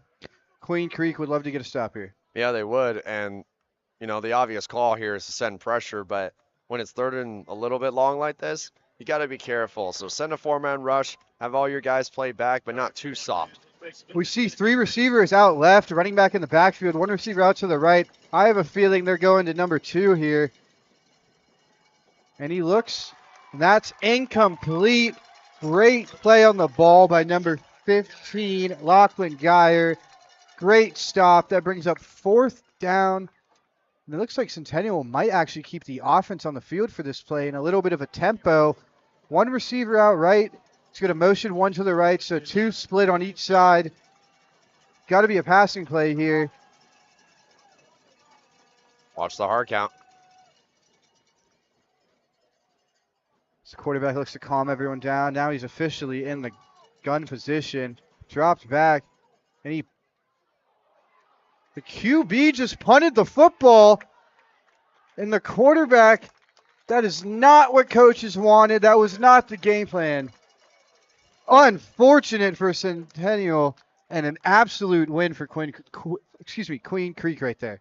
Yeah, I saw this play not too long ago in the Cactus and Horizon matchup a couple weeks ago, and where the Horizon had the quarterback Puma, I believe, kicked a punt on 4th down, and Centennial tried to do it here with Hill, but at the end of the day, he kicked it at the top of his foot, making it like a 5 to 7 yard punt. Not a good look, and great field position for the Bulldogs. Great field position. Now we'll see what they have in store on offense. Queen Creek takes the field with the quarterback under center. We see Bear Fisher's back out there, like you said, saving him for offense. He's going to be a lead blocker on this play, and Lyles just gets absolutely wrapped up in the backfield. Just been all over it this second half. Yeah, and now the counter runs aren't working anymore. They're making it very predictable with him in the backfield. They've got to get him out wide and be able to spread the ball around if they want to get a spark going. You know where the ball's going. Yeah, exactly. When you have number 2 in the backfield, you kind of figure it's going to go to him basically 65+% of the time. Sometimes, though, better athlete will just flat out win on a play, but haven't seen any big runs since late in that second quarter a half ago. Once again, the quarterback this time in the gun position with 2 receivers out left, 1 out right. The quarterback's going to drop back, looks right, sees Lyles, but it just goes through the hand of 37. A flag on the play. Hey fans, if you want a blue Tesla, Yeah, we had 2 flags fly in the air there. Both refs saw the same penalty.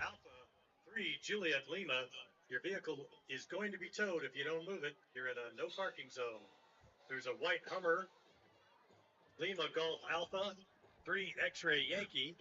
You are also in a no parking zone. You need to move your vehicle. So the call on the play is illegal formation on the offense. So just incomplete pass through the hands of the defender, but yet you still get backed up a bit. 2nd and 11. It's okay. Oh, excuse me. 2nd and 16 now. Yeah, with that penalty, it backs you up even farther, and that target was to Jaron Lyles again, and they keep trying to feed him the ball, and he got the opportunity to be wide open. And the quarterback hitting empty now with 3 receivers split left and 2 right. Let's see if he takes a shot here. He's going to wind up. He throws across the middle and just out of the reach of number 7. And that's just unfortunate. He had his man. Jaza was on. He was open. That sucks for Jaza because He beat out both linebackers in the middle of the field. They went right back at it, the middle of the field again, and another missed opportunity for a chunk play. It brings up a third down for Queen Creek. Unfortunate here, but I've seen crazier. I'm pretty sure, yeah, we've all seen some kind of crazy conversions. We've seen in the NFL, we've seen 3rd and 33, 3rd and 43 get converted without penalties. And they're going to go empty once again. Quarterback will drop back. Looks right, doesn't see anything. Looks across the middle, and it's tipped through the hands to number 12. Just unfortunate, through the hands of his receiver and into the hands of Devin Taylor, who was pointed out earlier of, might be a player to watch defensively, and he comes down with the pick. He plays wide receiver and corner and kickoff returner and punt returner. He does a lot, and he is the true X factor for this game. He has a punt return touchdown and now an interception. He's been the star tonight. So here we go with Centennial back on the field. Queen Creek hoping to continue to get good stops, but at some point your offense has to bail your defense out. 2 receivers out to the right. The quarterback will drop back, look for his options right, doesn't see anything, and just throws the ball out of bounds. I believe the receiver was in the area. There was, yeah, but he was a little too far, a little too high in the throw. He got pressured and just had to throw it somewhere, but thankfully it wasn't intentional grounding. So to bring up a 2nd and 10 for the Wolves. This is where you want to run the ball. You don't want to freak out as an offense, even though it's been a tight game since the start of the first quarter. You want to be able to manage this offense and keep the defense out of there. As we see number 82, motion in the backfield, and they're going to throw it. They're going to throw on that slant, and the quarterback gets hit as he throws. Incomplete. Once again, 3rd down. Yeah, Hill got smacked right there on that play, and another missed opportunity again. He had his receiver open in the middle of the field, and both quarterbacks have just been, they've made some good throws tonight, but at the end of the day, they're having a lot of miscues. We'll see what happens here on this 3rd down for the Wolves. Watch Carter Righty here, one-on-one with the corner, Tustin Dewitt. Excuse me, the Coyotes.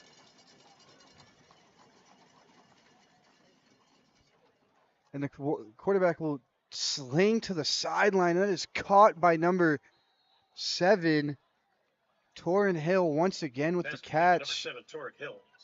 Good throw, good catch. 1st down. A good play. And Queen Creek again giving up a 3rd down conversion once again. And Torrin Hill got open on that outside and made the most of his reception. A little bit of a drive going on now for Centennial, and we'll see what happens here. But the running back fakes the pass. He's going to check it down. He is to number 7, Hill. Once again, he loses the football. Ball on the sideline. And did it stay in bounds?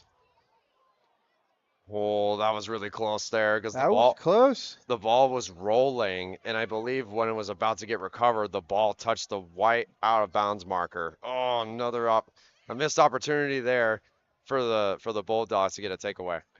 Ball recovered by number 2 at Centennial. Man, that's my favorite part about football. When you see ball on the ground, go get it.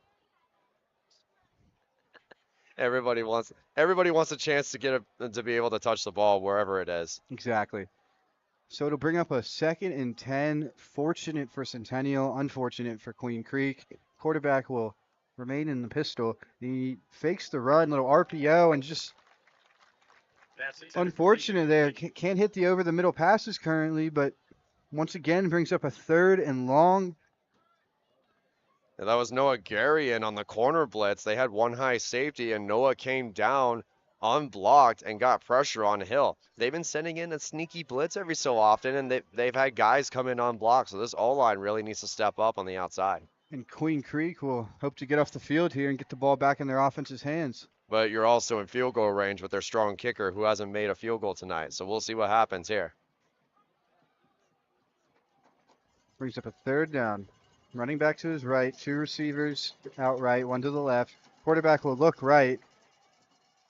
And once again to, excuse me, Torin Hill, but not enough for the first down. No, the ball was caught, but there were Bulldogs waiting to greet him. So real quick before we see this play, Ethan, 14-7 ball game. Are you going for it? Or are you kicking the 3? Obviously the kicker is 0 for 2 tonight. I don't know if it's all his fault. What's your call? I mean, they're leaving the offense out there. Right. They seem to be confident in them, but I mean, yeah, your kicker is over 2 tonight, so you may as well just risk it right here. Fourth down makes a noise for that defense.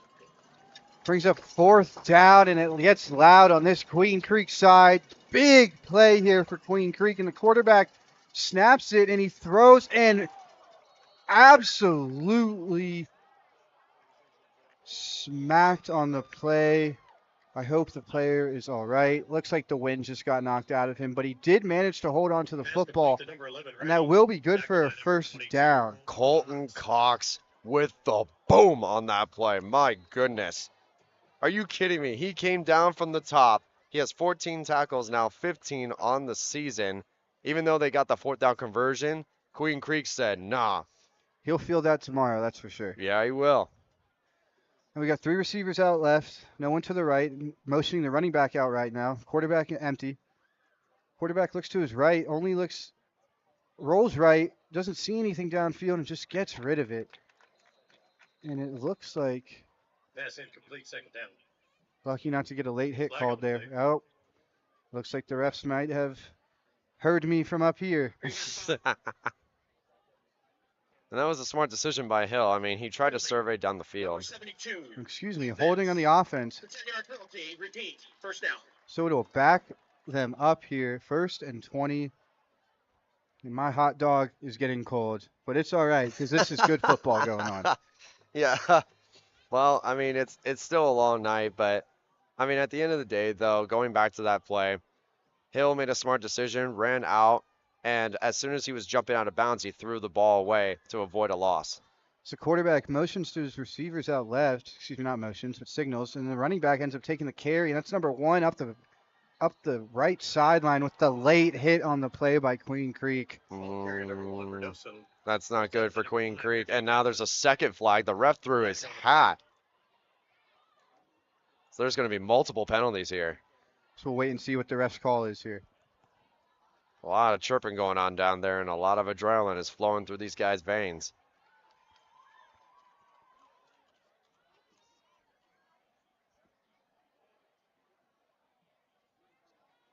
And if you're Centennial, after this penalty, no matter what happens, I believe that this is where you take your shot.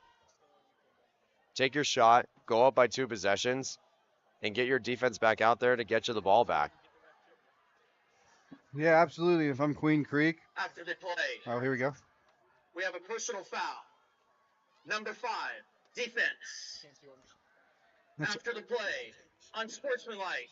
Number 75, offense. Oh. They'll be enforced the occurrence of the results. It will be a first down. So 2 unsportsmanlike conducts on the play, offense and defense. It does make it a automatic it will remain first down, but only 10 yards to go now instead of 20. So costly penalty for Queen Creek. Got a little lucky that there was one on the other side of the ball. Yeah, that offensive penalty was on Ty Gates' tackle for the Coyotes, and he was chirping a little bit more on the Foul on the offense was number 71. Okay, excuse me. Let's change that again. That offensive penalty was on Carmelo Callaway, offensive lineman for Centennial, 6'6", 295. He's a big guy, but I think at the end there he was chirping to one of the refs or one of the players for the Bulldogs, and that's what made the ref throw the hat. Yeah, just unfortunate there, and coaches will not like that tomorrow. It's a very long stoppage in play, though, after the penalty. I wonder what's taking so long. I'm sure the fans don't want to wait too much longer either. We want to get going.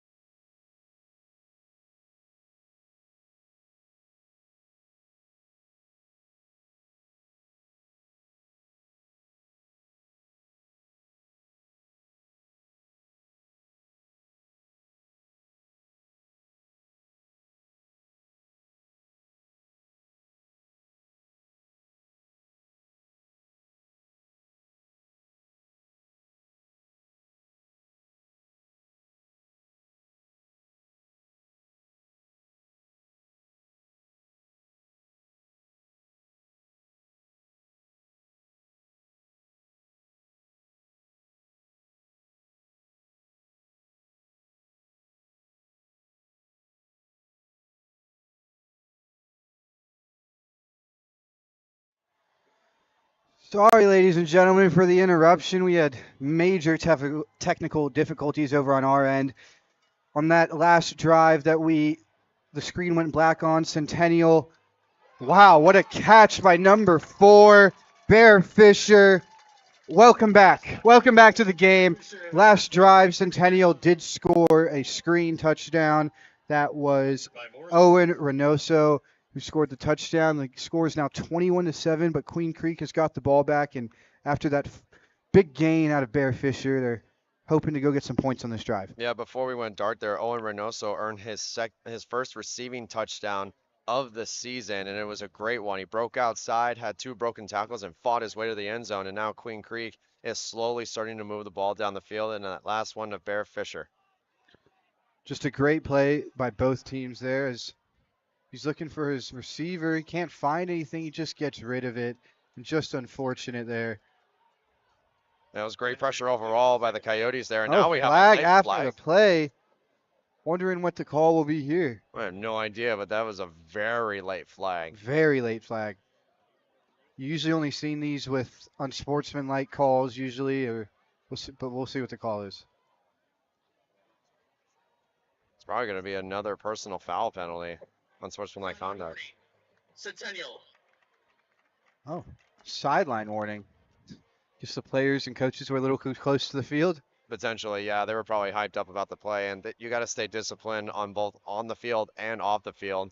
You got to make sure your sideline is disciplined and helping the team on the field while not giving it a risk of pushing them backwards. Brings up a second down on the play, and yeah, the quarterback just had a lot of pressure there. It was hard to really make anything happen, but here we go with, I don't believe the quarterback is under set. Oh, excuse me. Yes, he is. Doesn't look like it from here. Yeah, my bad. And I'll hand it off to Lyles, and Lyles will just no room to run for Lyles tonight. Does he have a catch tonight? Well, he had an opportunity for 2, but dropped both of them. And they haven't gotten Lyles on any jet sweeps either. They haven't tried to get Just him involved in the receiving game. unfortunate that he comes in, obviously, with all these heavy receiving numbers. I mean, I believe he had like 250 yards receiving, and We got an injury on the field here. so we'll be right back after this coach's timeout. Hey fans, Vince with the Varsity Sports Show. You've had the rest. Now treat yourself to the best Japanese grill in Arizona. It's the Boss. Boss Bachi Japanese Grill in Mesa. Grilled shrimp, steak, and all the best veggies with or without a twist of spice. Sure to please everyone. Dine in or take out. Located at University and Country Club in Mesa. Open daily. 602-859-3759. The Boss. Boss Bachi. Hablamos Español.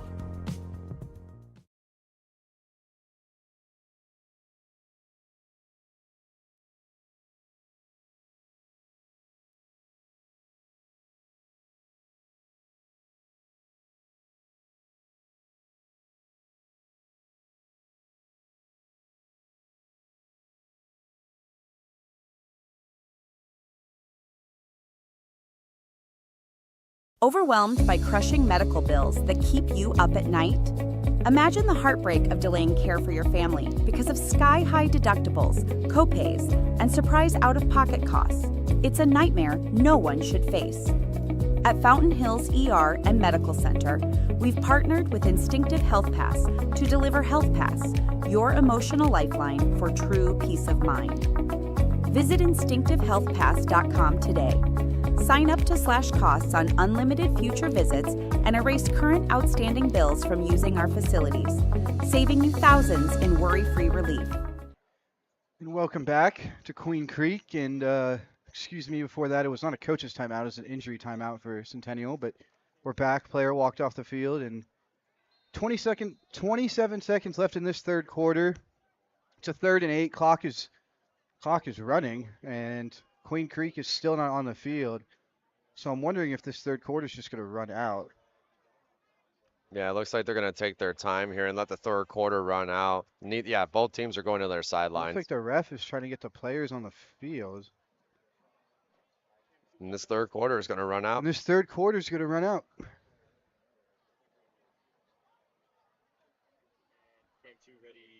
End of the third, Centennial 21, your Queen Creek Bulldogs 7. So at the end of 3, our score is 21-7. Centennial leading the game. And, Queen Creek offense has stalled since that big play, and unfortunate, but 2-score game, you have the ball, it's not over. And we're going to go live to Danny on the field.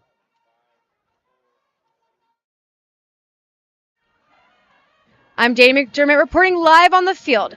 It is a hard-hitting game, but Centennial managed to make one more touchdown with an extra point to make it 21-7 at the end of the third. Back to you guys. And we're back. So obviously, the field is now flipped.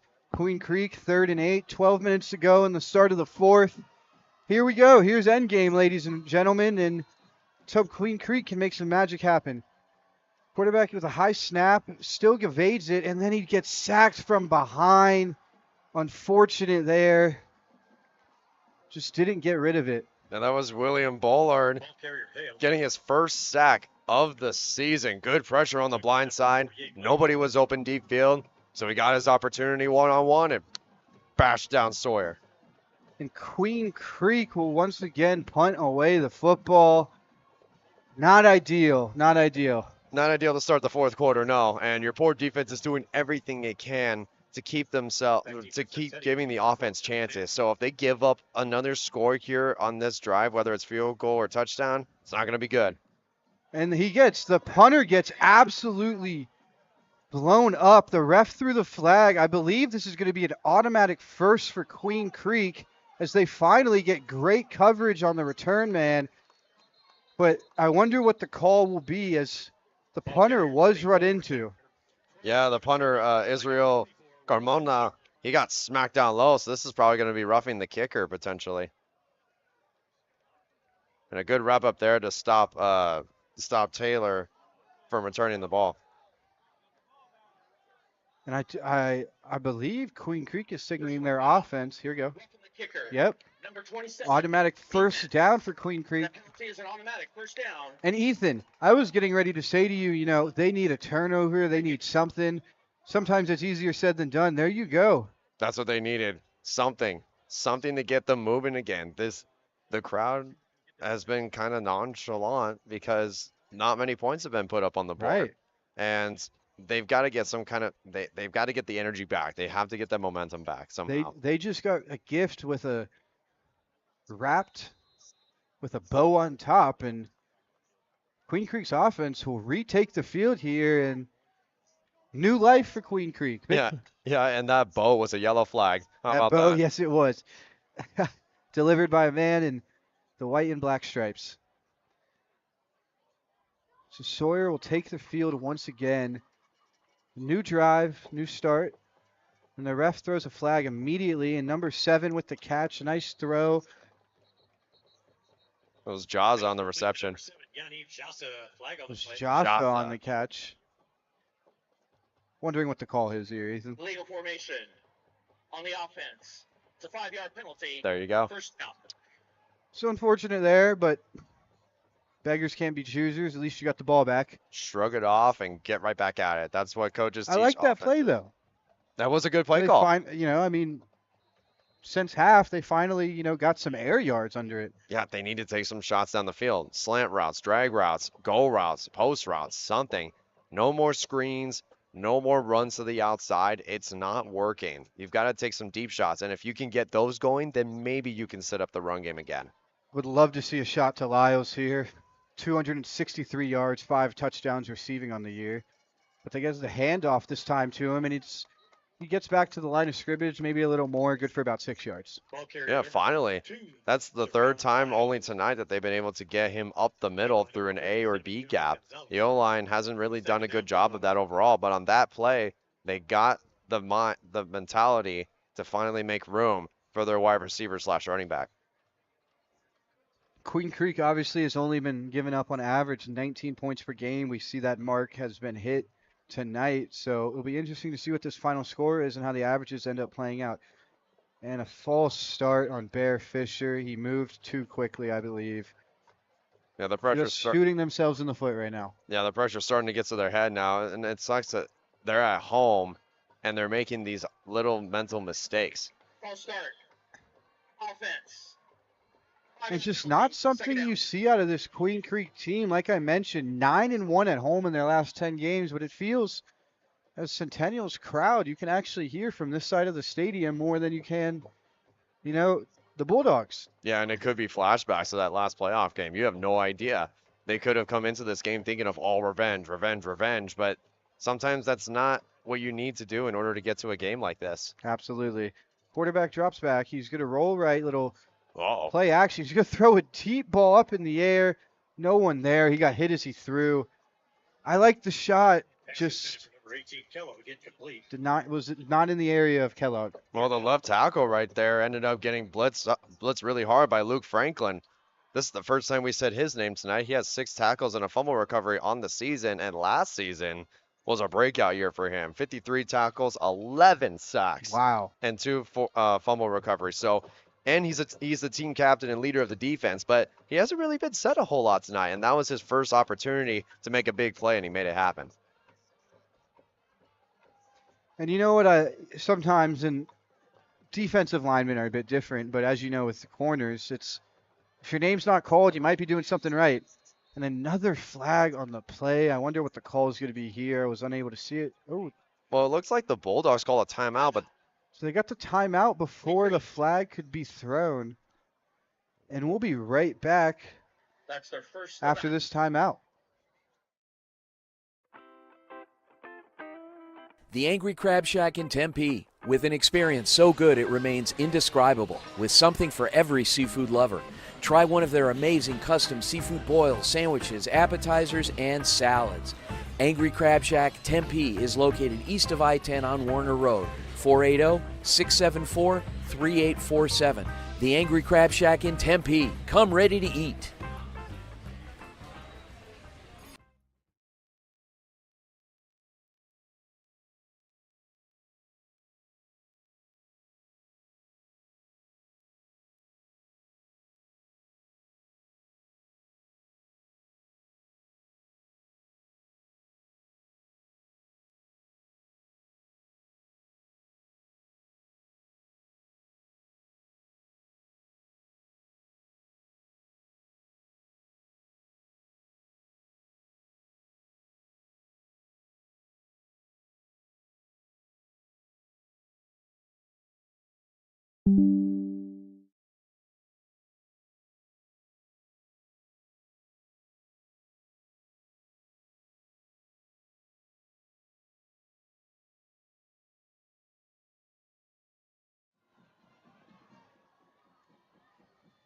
Welcome back, ladies and gentlemen. 3rd and 14.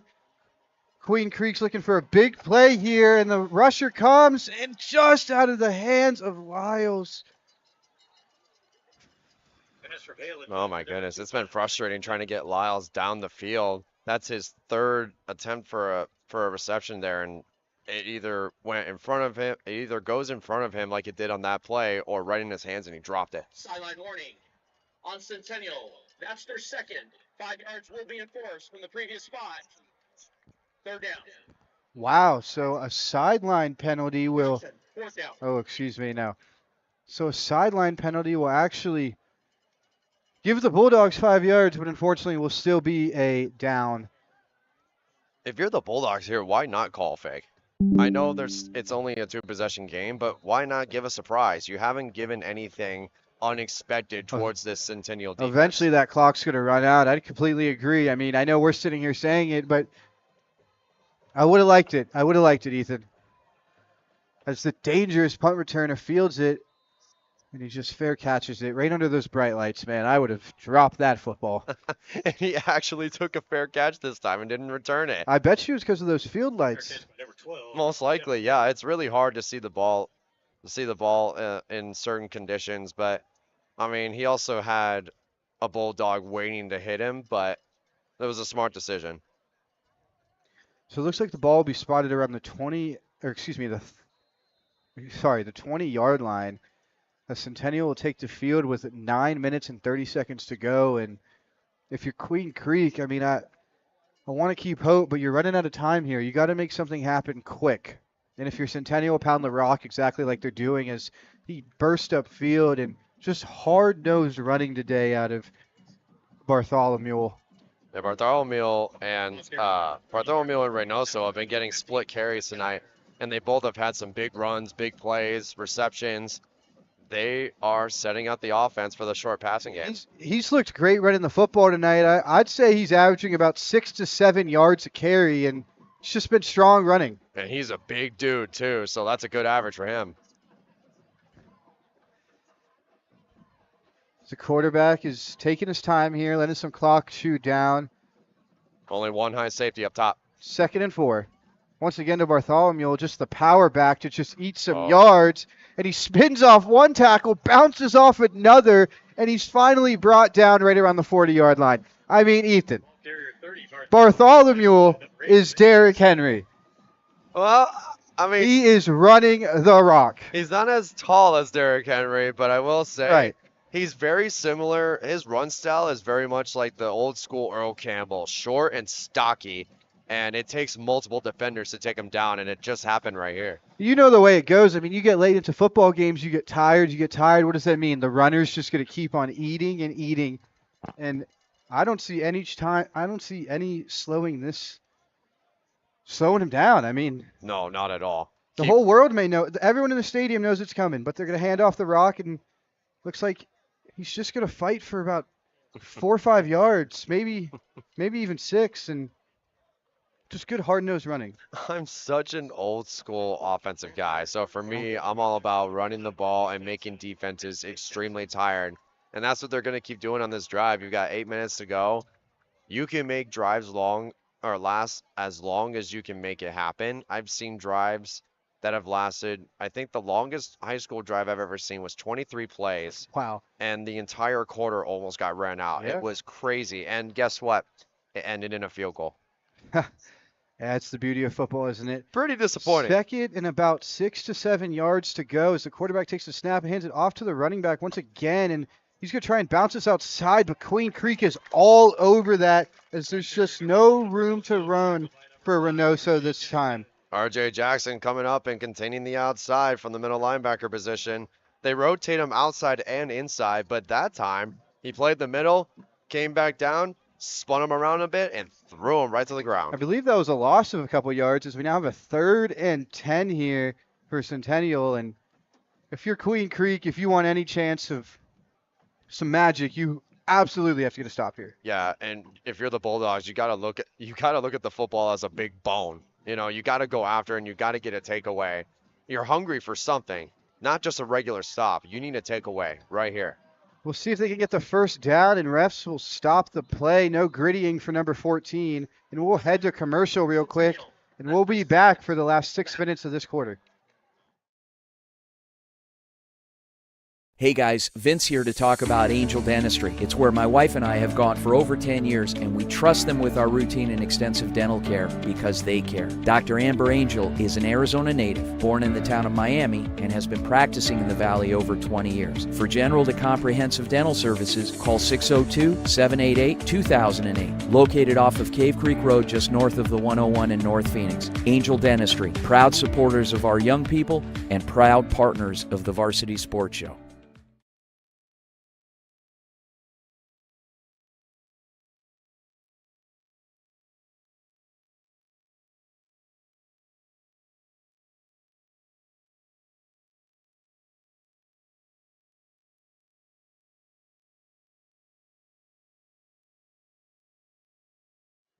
Welcome back. Final 6 minutes of this quarter, live at Queen Creek High School. Centennial currently leads 21-7. 3rd and 10. 2 receivers out left, 1 to the right. He's going to motion over number 7, and he's going to line up in a receiver position. And quarterback looks left. He's just going to throw the go ball, and the ball was behind the receiver. The corner got in front of it, and the ref decided to throw the pass interference. It seems like he's been comfortable throwing that flag tonight back there. Well, that was a legit call. The Bulldogs sent the pack in, and they sent a 6-man rush. They blitz got there, took a deep shot, and the corner didn't look back for the ball and made contact with the receiver. Number 22 on the defense. It's a 15-yard penalty from the previous spot. Results of the penalty, first down. Unfortunate break for Queen Creek. Pass interference on the field is confirmed. Would love to see a turnover for Queen Creek, but man. Yeah, that was Colton Cox on the penalty there. He got beat, came back, but he didn't look for the ball, and that's why pass interference was called. With the run again, and Owen Reynoso now is getting some carries, and that two-headed monster is continue to eat clock, continue to eat yards, and continue to just cook. And the flag after the play, what a toss by the ref. That flag went up in the air. What do you think the call is here, Ethan? Probably another sideline penalty. This is getting a little ridiculous now. We've had a lot of unsportsmanlike conduct penalties, taunting penalties, sideline penalties. I mean, at this rate, both teams need to calm down a little bit. I understand this is a rivalry matchup, but can't let the emotions get the best of you. Exactly. So now all four refs are talking to see, and here's the penalty here.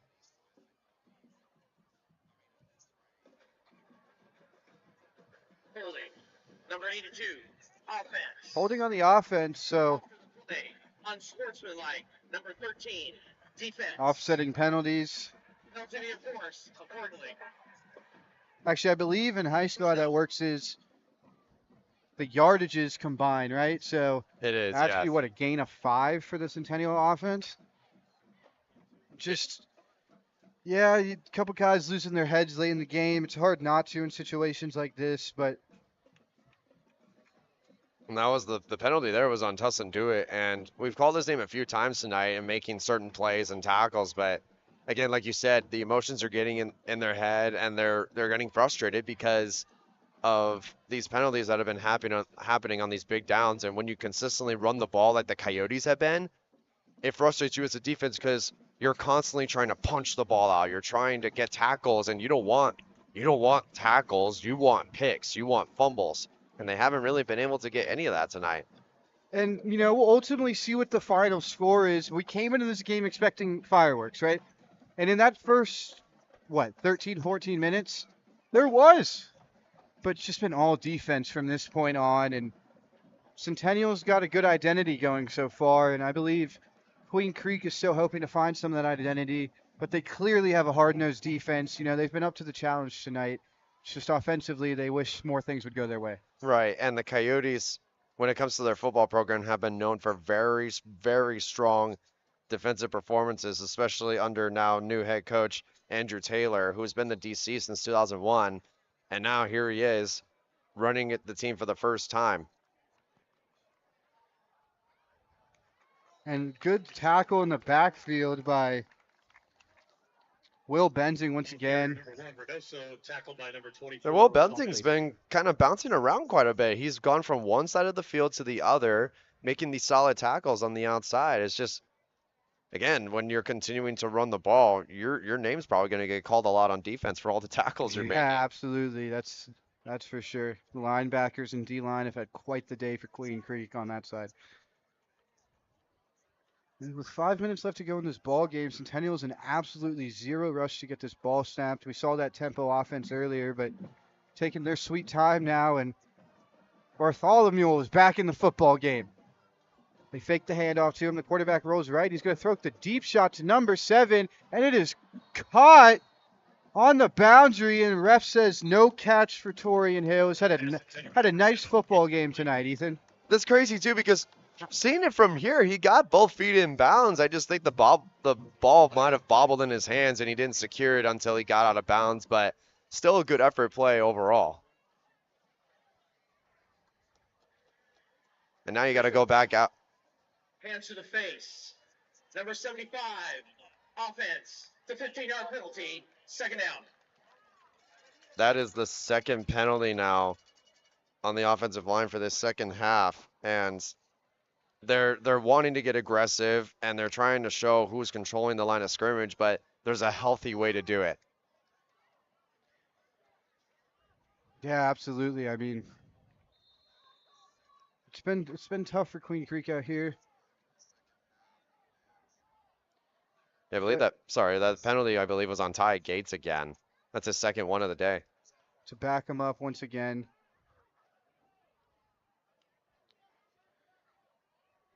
And Ethan, who has stood out for you so far on both sides of the football?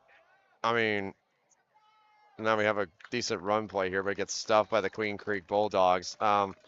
Honestly, when it comes to player of the game for either team, I think that for Queen Creek, it's definitely Kellogg. Kellogg, even though he's hurt, he's had a really good performance overall, and what seems to be a decent offensive performance, but outside of the scoreboard. But if I had to pick anybody else for Queen Creek, their defense has done a solid job overall. I can't really name anybody specifically. Bear but Fisher's had a nice game out there tonight. Honestly, yeah, he's played both sides of the ball and trying to make tackles and offensive plays.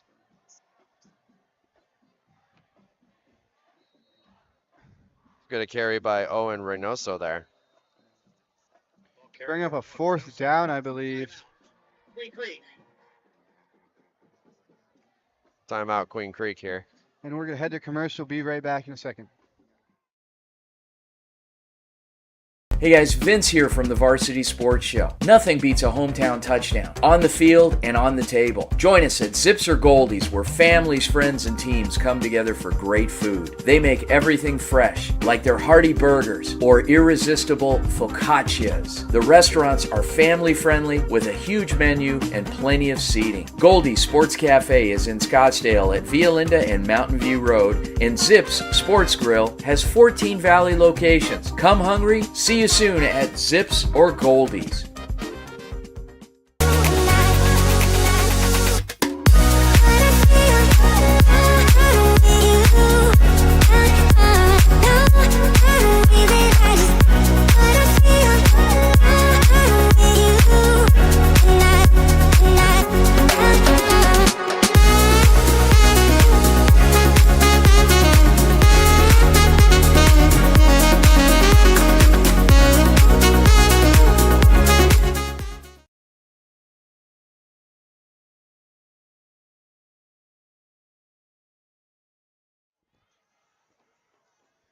Welcome back, ladies and gentlemen, for the final 4 minutes of the Varsity Sports Show live at Queen Creek High School.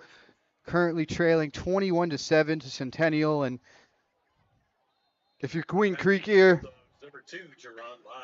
the game isn't over. Let's just say it how it is, Ethan. But it's getting more and more out of reach. You absolutely must score here, not just for a potential comeback, but get your guys feeling good going into next week. A season isn't determined by one game. Centennial clearly proved that last year. So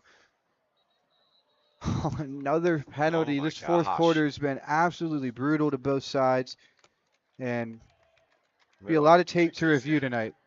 False start. Offense. It's a 5-yard penalty. 4th down. That's a false start on the Coyotes, and like you said, this second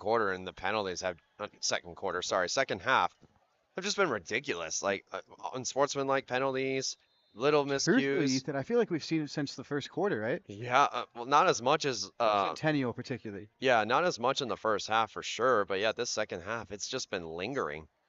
Obviously, Centennial had that opening drive score, was backed up a few times, but then ended up scoring. And the punt is a grounder, but the punter does a good way of still recovering, and it's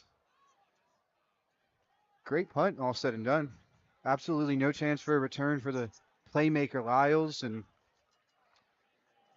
Queen Creek will hope to go get some points and then maybe, just maybe, have some late game magic after that. Yeah, and I want to go back to that punt real quick because that low snap rolled directly to the punter, and he kicked it off, and when he kicked it, it spun like a top from top to bottom. It didn't spin forward and back like it usually does. It spun like a top, and it landed and then bounced out of bounds at the 19. I've never seen that before. As we wait a second for Queen Creek's offense to take the field, we mentioned Brandon Aubrey earlier in the broadcast. It's interesting. The NFL now, teams are allowed to mold the football. Yeah. So kickers are changing the way, and it's completely changing the way games are kicked. It's pretty interesting to think about. Yeah, and it's led to longer field goals at the professional and collegiate level, and now at the high school level. Kickers are getting stronger As now. Queen Creek now snaps. Absolutely a must-pass situation from here on out, and Sawyer gets some room to run, and he makes one man miss, but slips, gets back to maybe the line of scrimmage, or good for 1 yard, and it looks like Queen Creek will go with the tempo. The Sawyer will dish out the play to his receivers to his left, and I believe that's Lyle split out wide right, and just pick six. Centennial Pass intercepted by number 7. certainly almost icing the game. Nathaniel almost, just unfortunate for the young quarterback. His read was there, threw it behind him, and just tough break for Queen Creek and tough night overall. That really sucks for Sawyer. That's definitely the dagger most likely for this game, and almost, excuse me, made a great pick on the outside. He baited Sawyer to throw it out, comes in and gets the interception. That's his first interception since last season. 10 tackles, forced fumble, and now make that his first interception of the season. Yeah, it's just unfortunate. I mean, tonight has been all Centennial, and you just hope going into next week that they can pick up some things, hopefully get their quarterback back, and not that Sawyer has done anything wrong tonight. You're in a must-patch situation. He threw the ball. Defender read it. But I think going into next week, I believe, who do they have next on the schedule? Well, when it comes to their upcoming schedule, it is extremely tough going forward. The remaining schedule, 3 of the next 6 opponents are in the Arizona top 15. Basha, number 1, 3-0 currently. ALA Queen Creek, number 14. Even though they're 0-3, they're still one of the better teams in the state. That'll be a rivalry, right? Yeah, and then at Red Mountain, who's number 8 and 3-0 currently, and all of those games are away games too. So they have an okay schedule coming up, but those 3 opponents that I just mentioned, Bash is a hard game. yeah, Basha is definitely performing really well this season, and they're projected to go to state, but you just never know with the game of football. Number 13 tested to win. If you're Centennial, obviously it was a rough season last year, but rough regular season, I should say, and just feels like that momentum is carried into this football team, into this program. And for Queen Creek, obviously it's not the result you wanted here tonight, but I don't feel the final score is truly reflecting of how well they played them tonight. It really hasn't, honestly, and the defense only gave up 2 offensive touchdowns tonight. The crucial parts of this game was that pick 6 earlier, and then the special teams touchdown by Taylor for Centennial. So if those 2 plays didn't happen, this would still be a 1-score game. Obviously, hindsight is always easier, but when you turn on the tape, it is true. I mean, 2 plays takes you out of this football game. Yep, that's all it takes, and that's why the game of football is so loved, because all it takes is one big or small moment to really change the game. So unfortunately, with 4 minutes left in the game, I mean, this would be a monumental comeback if it were to take place, but it seems as if Queen Creek will have the chance to, build some reps and get Sawyer feeling better, huh? Yeah, I believe so. I mean, Sawyer's done a good job this week at taking care of the ball in the time leading up to this game, and he's done decent tonight. Just quite a bit of miscues though, and then unfortunately to top it off with the cherry on top with the pick 6. Well, here we go. We see Sawyer one more time. Same pass as the pick 6, and he manages to get it to his receiver there on the boundary. Number 2, that is Lyles finally catching one of those footballs. We've been calling for that all night long. Yeah, I believe that's his first or second catch of the game, but they need to get him down the field, not these short passes. That's not enough. So as we see Sawyer once again drop back, throw a quick pass, flag on the play by the sideline ref. I believe that's hauled in by number 11, Andrew Bohannon. Nice catch there, and see what the flag is. And they ran a bunch of curl routes there. They're going short, and not deep. Offense, 5-yard penalty. Wow. And they give a taste of their own medicine. Or 3rd down.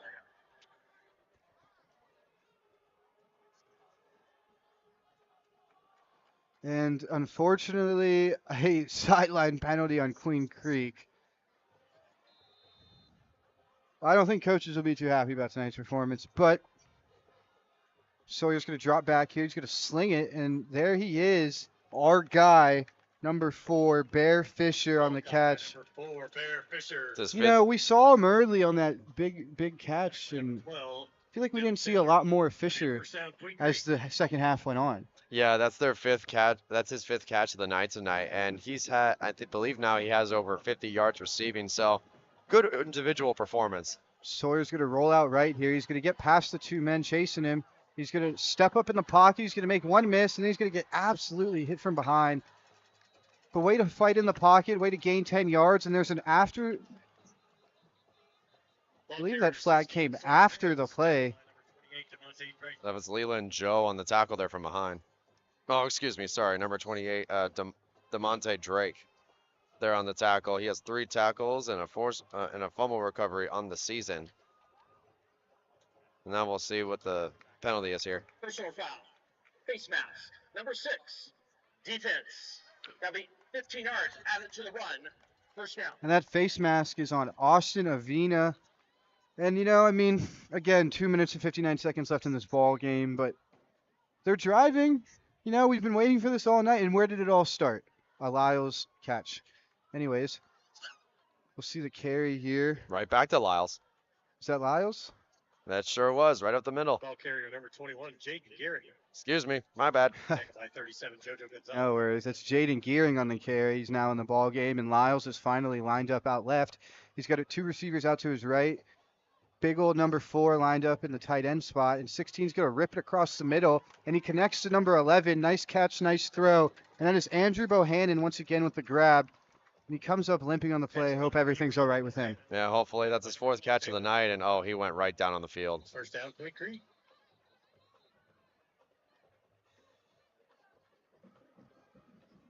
And we're going to go to more than likely one of our last commercials of the night as there's a injury timeout on the field.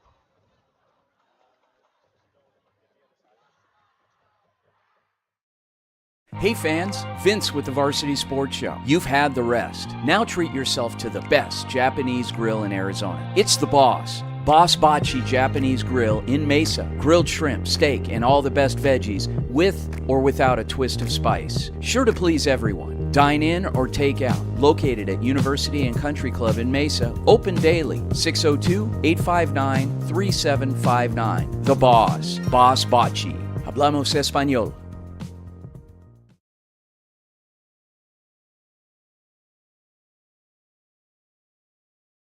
Overwhelmed by crushing medical bills that keep you up at night? Imagine the heartbreak of delaying care for your family because of sky-high deductibles, copays, and surprise out-of-pocket costs.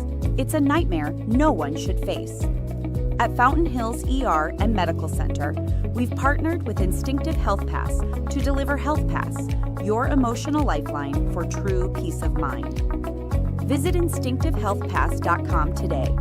Sign up to And welcome back, everyone, for the final 2 minutes of this game. We're happy to see him walk off the field, and he's hit as he thrown, and unfortunate there. Pass by Hale's incomplete. Yeah, but Hannon had a lower leg injury, and he was able to limp over to the sideline with support. And then on that last play, they tried to throw down the field to their running back, Jaden Gearing, and it went incomplete. So if you're the Bulldogs here, I mean, it's like a very low chance of trying to come back and win this game. So at this rate, try to see what works against Centennial, because you might end up meeting them back in the playoffs again like last season. Absolutely. Exactly. Sawyer's going to drop back here. He's going to throw to number 88, who gets hit hard. Well, the reception was by Levi Johns there. Their first time calling his name tonight? Yeah, that's one of their rotation tie ends there. I'd love to see a shot to number 2 or number 4 here. You know, it's been a tough game overall, but I'd like to see Lyles, you know, frankly, get some more stats for the rest of the year. He's going to get hit as he carries, and just 4 dudes back there, just no time for him to throw. It was Aiden Torres there on the sack. That's his 2nd sack of the season, and now we have a timeout. Queen Creek. That's their 3rd and final.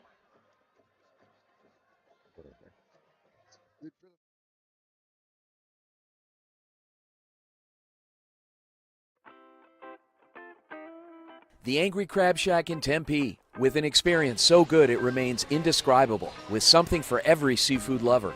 Try one of their amazing custom seafood boils, sandwiches, appetizers, and salads.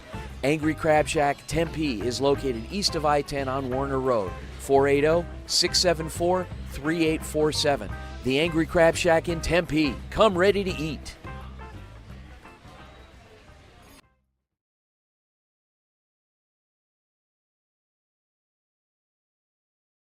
Hey guys, Vince here from the Varsity Sports Show. Nothing beats a hometown touchdown, on the field and on the table. Join us at Zips or Goldies, where families, friends, and teams come together for great food. They make everything fresh, like their hearty burgers or irresistible focaccias. The restaurants are family friendly with a huge menu and plenty of seating. Goldie's Sports Cafe is in Scottsdale at Via Linda and Mountain View Road, and Zips Sports Grill has 14 Valley locations. Come hungry, see you soon at Zips or.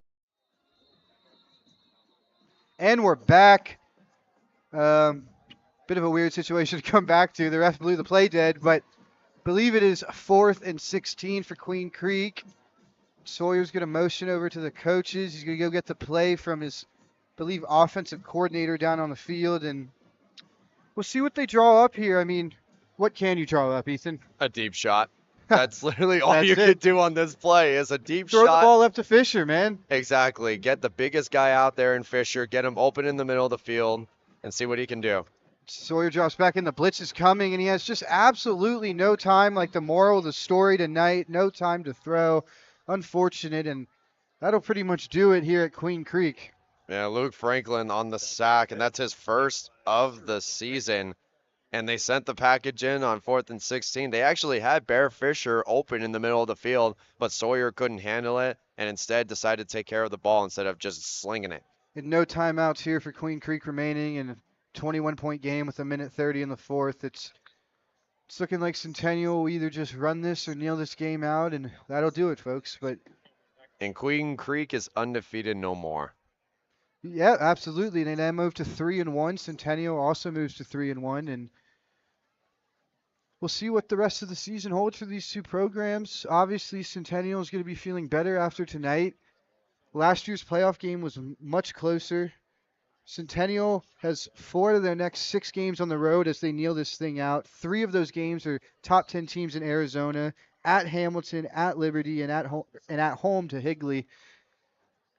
And while this beautiful Arizona high school football season is still, frankly, underway, I think some teams are starting to, separate themselves from the rest of the pack. Yeah, and week 4, it's at that point where it's like you're figuring out you're stating your identity as a unit. And for Centennial, this was their first road game of 3 in a row. Obviously, the next 3 are Hamilton, or 2 of the next 3 are Hamilton and Liberty, and those are going to be their toughest matchups yet. As Centennial continues to kneel it out. Go ahead, Ethan. Yeah, and it feels like for Centennial, this was more of a, okay, we beat a good team in the Bulldogs, and now we're going to go up against 2 of the best teams in the state. Now we really need to get up and get this thing moving, because this is just the beginning of a long road journey ahead. And as the final 20 seconds run off, ladies and gentlemen, that'll do it here from Queen Creek. I'm Gregory Graves with the Varsity Sports Show, joined by Ethan Troll, and tonight was a pleasure. Unfortunate result for Queen Creek, great result for Centennial, and we look forward to seeing you all on the call next week. Ethan, any final words? Honestly, this was a good matchup for a little while, but then the Coyotes pack decided to eat up the Bulldogs, and they finished them off. And now they're entering, like I mentioned earlier, a long road stretch against top 5 teams in the state. So we'll see. It's a long season to go. Once again, ladies and gentlemen, thank you for joining us.